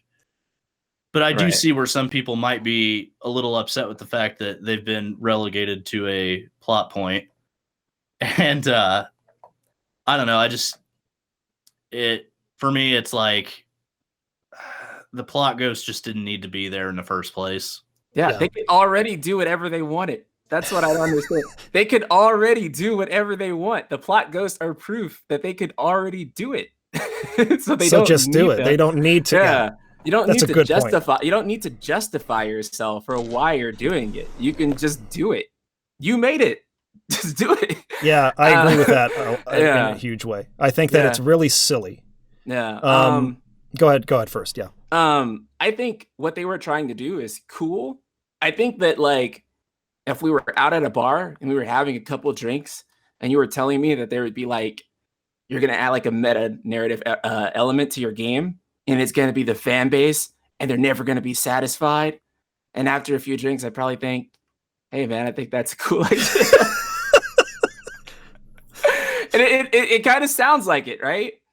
It's only when you get into the deeper details of how they handled it and how crucial it's going to be for the story going forward, and the fact that it's an unavoidable part of the story, and that now it's branching things off into multiple timelines that is just bound to be convoluted and not have nearly the payoff that it could have had by not having those things. It just seems strange to me that they would go ahead with it. I like meta narrative elements. I think they're pretty cool. I think that also just like when developers put their own personal taste into things, like Yoko Taro, for example. There is this scene where 2B is like struggling. I can't remember what exactly happened to her. I believe it was like the result of a virus or something that 2B had. And 2B is just like struggling, and like it's actually a very hard segment because she can't fight. And there's all these enemies. So you actually have to like walk around the enemies. And it's somewhat tedious to do. And Yoko Taro's explanation for it is, I was feeling depressed that day when I wrote it. So I just wanted the player to feel what I was feeling. It's kind of an Evangelion thing too, right? Like the creator of Evangelion went through some really severe depression, and that's why like the second season changes so dramatically in style and like theme and message, or the second half of it, I guess, not second season. But, right. Yeah. And so I actually really enjoy when a developer or a writer is implementing what's going on in their life into like the story, because then it almost maintains a sense of authenticity. Yeah, because it feels it's very real. Right. And they almost instinctively know how to write it because they're feeling it. And so that stuff is cool. And I can imagine that they really were feeling what you would imagine the Watchmen of Fate, Arbiters of Fate that they call them now. I can imagine that they felt that pressure to keep everything exactly the same. It's just that when it comes down to it, the whispers end up breaking the plot. And that's when I think that any meta-narrative thing is going to be bad, is when it's just going to go in there and change all the themes, change the message of the story, and do those things. And people again, they harp on the fact that you just don't like that it's different, or that it's the OG, or it's not the OG. Totally not the case. I have to say, as somebody who's watched both of your content, that's ludicrous to say about you guys. Completely ludicrous. They say that. It applies a little more to me, but I am trying to tell you that I at least enjoyed giving you more time with Avalanche, so that when the plate fell and they died, it would be more devastating. There was potential for that as an expansion. That's where I thought they were heading with it. Yeah, I was totally open to that, right? I thought that would be a great expansion on the original story. There's definitely a lot you could do there. I also was, in my initial reactions to trailers and stuff, really hopeful that this emphasis on the fact that what Avalanche is doing is wrong, even if they're doing it for the right reasons, with Tifa being like, I just really don't know about this. Like, I just don't agree that this is the right way to do it. And like them having to grapple with the fact that they murdered people. But that's all erased because Shinra did it, not them. Like, see, I'm open to this. I'm open to expanding it, but just don't then just do the one thing that like ruins the whole power of it. That's all I'm saying. But I'm open to the change it to something better, right? You know? Yes, emphasize it more. Don't rob it of its power at the last second, or by changing the one thing. All in the pursuit of, I guess, some false flag operation where Shinra wants to go back to war with Wutai. Why? I don't know. They already beat them and crushed them and beat them to a pulp, and they have no military left. Like, why do they want to go to war with Wutai again? I don't get it. They didn't even make an attempt to explain that. It's like you could even just say, we had a treaty where we promised to end the war, ceasefire. They demilitarized, but we don't put any Mako reactors in Wutai. Yeah. Now they're saying, I want to put a Mako reactor in Wutai. So now we're going to start a war by pinning all of these things, all these terrorist attacks on Wutai. Bam, now we can go build our Mako reactor in Wutai. That's literally that's so easy to do. But they don't even try to explain what. And in the process, they take all the culpability off of Avalanche for those Mako reactor explosions and all the people that suffered and died for it. And so it's like, anyways. Yeah. All right. they may go further into with what's going on with Wutai and that stuff in later parts. Sure. I certainly hope that they do. That would actually be really interesting. I will say that I found it very realistic and believable that they would try to blame a foreign nation or a foreign entity for these Sure. bombings and try to connect it to that stuff. Actually did hit for me pretty hard, because it's very reminiscent of things that you may have seen throughout history happen. So that part I actually did enjoy. But like you said, they could have maybe fleshed that out or shown that. One thing I really did like too, I don't know how you guys felt about this as another expansion thing that I liked, was those like that VR simulation. And when you're on the tour of like Shinra headquarters and they go into that room and they're showing this is what the ancients were like, and they harvested Mako like this and Mako energy, and now we're building it. That was of all of the original themes that I think they did preserve here, it was this well captured critique of corporate greed, right? Like that is still very, very well retained. And it's even, I think, stronger in the remake, because what that felt like to me is we have Disney, which is on the verge, if not already, a monopoly on the entertainment industry. And there's just a lot about that is troublesome. But you go to Disneyland or Disney World, and the face of this company is just this pure magic and good intentions and family-friendly fun. And like you when you're there in the park, like you can't be upset. It's the happiest place on earth, and it just feels so magical. But what's happening behind the face is really kind of messed up and really troubling. That's why I thought Stamp was a really good idea. Yeah, and they captured that really well in that scene in the Shinra. Like that presentation felt Disney-esque to me. It was like it painted Shinra in this way towards like, oh yeah, I'm on board with this. I love that they actually showed. I love that they actually showed Neo Midgar too. Yeah, I thought that was really cool, and I actually when I saw that cutscene of the Ancients, I actually messaged Prince and I was like, dude, you need to get to Shinra HQ right now. Yeah. Because the one thing that I wanted in this game, other than like the obvious stuff, was the Ancients to be expanded upon, and Genova, and that relationship that those two entities have that happened, thousands of years ago or whatever. And when I saw that cutscene and I saw the Ancients and saw how they lived, and the idea that Shinra was using that as their image for Neo Midgar, like, I'm not gonna lie, I got really emotional about it, because that's something that I had always wanted. And they actually did it. And I'm hoping that in future parts, when Aerith will start talking about her heritage, or Bugenhagen, or any of these other characters that know about the Cetra, I'm hoping that we get more of that, especially in scenes like with Ifalna and Gast, where they explained it. So I really, really hope they hammer that home. Yeah, I agree. That's another area for expansion that I think is a good place to really like build on the story, is what really happened with the Cetra and Genova. Like, how did that all go down, right? Man, there's so many areas that aren't time travel that you can expand. Okay. Well, look at Wutai too. Wutai, how organically could you write Yuffie into the storyline and not make her optional this time by using Wutai now? Sure. And now that they've proven that they want to establish that relationship between Shinra and Wutai, write Yuffie into this organically, for the love of God, please. Just as a last word on the meta element, right? I respect anybody, because there seems to be a lot of people who are into it. And I respect the opinion that you dig the concept of the meta element, and that you sympathize with the position that Nomura and company are in terms of probably the most hyped, most anticipated remake project of all time, and how impossible it's going to be to please everyone, right? Like, if you sympathize with that and you find that sneaking that into the meta element of the story in some way is clever, I respect that you like it and that you find it's clever. I personally don't.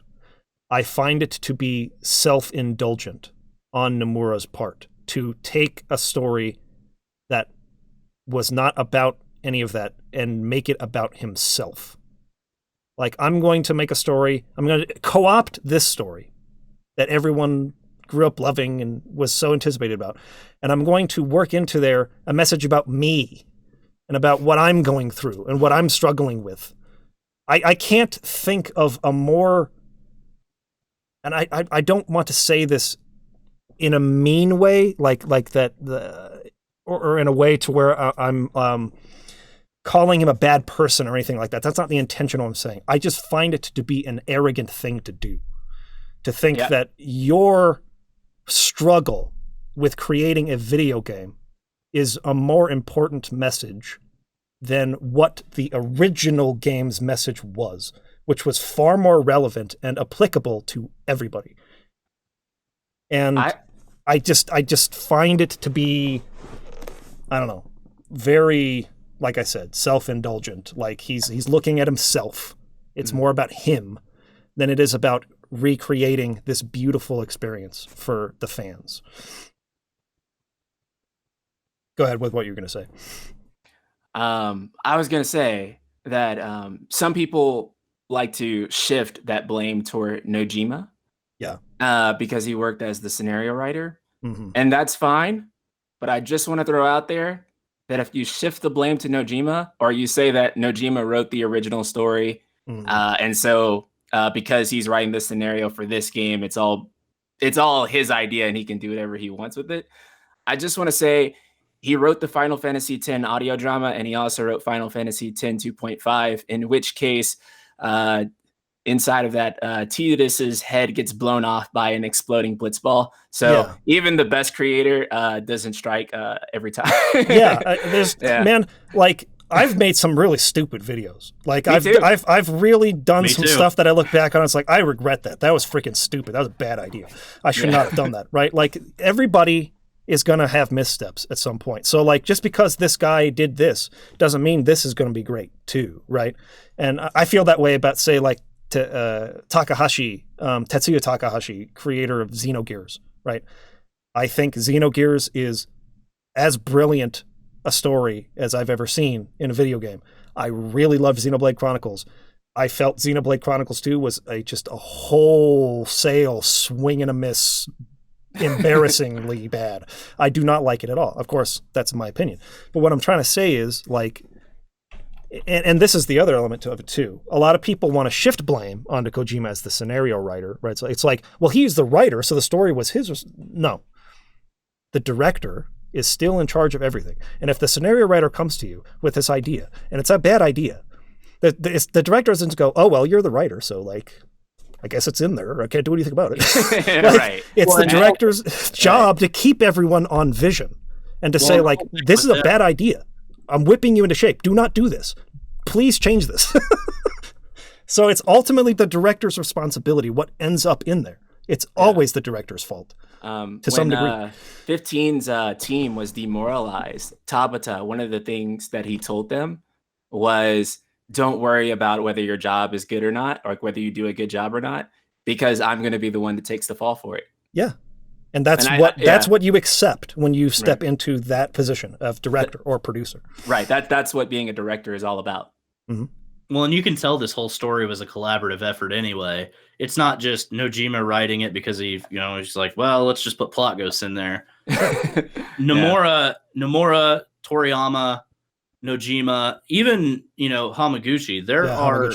There are elements of each one of their different styles of storytelling in this game, and it's very apparent, especially in the later chapters. Fate, that's clearly a Toriyama love child. The whole big battle against a giant monster that is Fate, I guess you'd call it. The heartless monster. Yeah, that's clearly Nomura. Yeah. Nojima is clearly the characters and the scenarios and who these characters are, what they do, and stuff like that. So, I mean, you can feel each one of their influences. So to put blame on just one guy, I feel it's never productive. Oh, absolutely. And I want to also say, because sometimes the opposite, someone will put all the blame on a director when they don't like something. but then they'll give all the praise, or they'll say you can't put all the blame on one person. But then when they give praise to someone else, let me see if I can illustrate what I mean. So if you are in the camp of Michael Jordan is the greatest basketball player of all time, and you're hard against it being LeBron James, a lot of times what people will do is say, oh, LeBron needed help. He couldn't win a championship without D Wade and this, or all these things going right for him. But then when they talk about Michael Jordan, they won't say he couldn't win without Scottie Pippen. They'll give all the praise to the person that they like, but anyways, what I'm trying to say is, just as it's not only one person's fault in this case, it also wasn't just one person's brilliance in the original, right? Like, exactly. Yeah. There were a lot of people who contributed to that. And while I maintain that Sakaguchi was a tough boss, I mean, they've said that in interviews, he was really perfectionistic, and he really kept people on task, and he wanted what he wanted, and he wasn't going to let you deviate from that too much. But he made good games. So. Right. And his formula, I think, is part of what the spirit of Final Fantasy was. And since he's been gone, it's changed hands, and we're seeing different formulas and different ideas, and that's why it feels different today. But I also want to just make this point and say that while I give Sakaguchi a lot of the credit for the greatness of old school Final Fantasy that I fell in love with, Kitase, the theme of Final Fantasy VII was largely Sakaguchi's idea, but this was Kitase's directing baby, so to speak. He was sort of a co-director on 6, but 7 was like, he wanted to be a film director, and so this was like his chance to like really display his style. And so he had a large degree, obviously as the director of the original, to do with its success. And even Nomura and all these other guys who worked on certain scenarios and scenes, the charm that the fingerprint, their fingerprints are also on that, right? So you can't pin all the blame on one guy. You can't pin all the success on one guy. Well, it's like if they had their way, if Kitase had his way back in the day, half the cast would have been dead. Yeah. But Nomura was like, well, why don't we just kill Aerith? Yeah. And they're like, your entire party or just this one flower girl? Let's just go with the flower girl. You know, like Nomura, I don't want to say that Nomura is a horrible director or a horrible video game maker, because he's not. He does have really good ideas, and he does do great work. And when he was a character designer, I mean, 9/10 of the characters that we know and love today are Nomura projects. Yeah. But at the same time, when he's kind of left to his own devices, I feel like he likes to be flashy. He likes to be, as a director, he likes to be really up in your face with stuff. And I just don't think that fits. If he had like people to nerf him a little bit, so to speak, it's the same thing. It's the same thing with George Lucas, right? Like if originally, when he's unproven, you have a studio overseeing this being like, no, all the time. But now that he's the creator of Star Wars and one of the most successful filmmakers of all time, and he's surrounded by yes men for prequel movies, it's a little harder to stand up to George Lucas and say, no, it's a bad idea, man. You shouldn't do that. And Nomura, in a sense, might be reaching that kind of status in Square Enix. I'm not saying it's the same. It's not equivalent. He's not George Lucas, but like it might be a little harder at this point in his career to be like, Nomura, listen, that's a freaking really bad idea. Please don't do that. And especially when he's your boss. I mean, you're going to tell your boss that? That's really hard to do. Right. And especially as long as he's been at that company too, and how respected he is inside and out of it as well. Yeah. So, okay. Well, guys, thank you for sticking with me through that extremely long 3.5-hour podcast. I really appreciate you coming on. Is there anything else you'd like to say? One thing that I have been worried about throughout, I know that I'm used to this now. I've been taking lots of heat for the last several months on this podcast because I'm too negative and I missed the point and I'm too old. I'm an old man gamer now, and I just talk about how back in my day it was better. I'm getting used to that. So I know I'm going to get it, but if you guys felt in any way like maybe you didn't express enough the things that you liked about it, if you'd like a chance to say that before going or whatever, anything else that you feel you didn't have a chance to say, feel free to do so now. I do want to say that, like, you know, when you were talking about, you know, people that like the ending, you respect them and stuff. I do want to say that we do respect you guys. You know, it's not that we hate that you guys like the ending. We just didn't. And it's just our opinion. And we respect the people in our community and the Final Fantasy community that did like the ending, you know. It's just one of those things. Yeah. I gave the game a 9 out of 10 in my review. It is one of the most well-built action RPGs that I played this generation. I still highly recommend the game because I know that most people who touch the game and play it intimately, they will actually really enjoy it. That being said, I am coming to you guys as a fan who is deeply concerned about the direction. I'm not hating on the creators. I'm not mad that it's not like the original. None of that stuff. It's not about change. It's more about the direction that they're going in. And when I voice these complaints, I want you to understand it's not because I'm necessarily mad at the creators in that sense, or that I hate them, or that I'm disrespecting your view on it. I'm just looking at something that a game that I've played and replayed throughout most of my life, and having a few concerns about the direction and the authenticity of the product going forward. And that's why we sort of have to take a little bit of a critical tone with this video. It's not because we don't like the original, obviously. And as far as the remake goes, I think, I'm not sure about Mike, but I know at least me and Soldier can agree that the game itself is a very well-built, enjoyable game. And for the most part, barring some of the bonker story twists, the story is still pretty enjoyable, especially that of which was preserved from the original. So it's not a bad game, not at all, but they do need to be a lot more mindful of the direction of the story stuff going forward. Yeah. Totally agreed. For me, it's not about hate. It's about disagreement, right? Mm. Like, I just disagree with the choices. I Right. disagree with Toriyama's baseline philosophy on what makes a good game. Not Right. because it's bad, but because I just don't like it. I like Sakaguchi's formula, not Toriyama's formula. So that doesn't mean, I've said this and I'll say it again, this is an extremely polished game, right? It's not like Final Fantasy 15 where it felt like they just didn't quite get to what they were hoping to do, where it like felt incomplete in a lot of ways, and it's like they couldn't quite reach, like they clearly did what they wanted here. They built the battle system the way they wanted. It functions the way they want it to.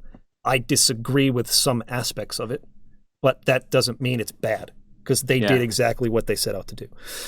They told the story they wanted to tell. There's nothing in this game performance-wise or that anything feels like it's missing or incomplete or that, like, you know what I mean? They put a lot of passion and heart, and they built the thing they wanted to make. They did what they set out to do and intended to do. And in that sense, I feel like it is a far improved product from Final Fantasy 15. Yeah, I just don't agree with many, many, many choices that were made on the gameplay design side and on the storytelling side. So that's okay. Like, if you love it, congratulations, you get more parts of it coming out. I probably won't play them. And again, it's just a matter of disagreement, not because it's terrible. So, all right, guys. Thank you for joining me.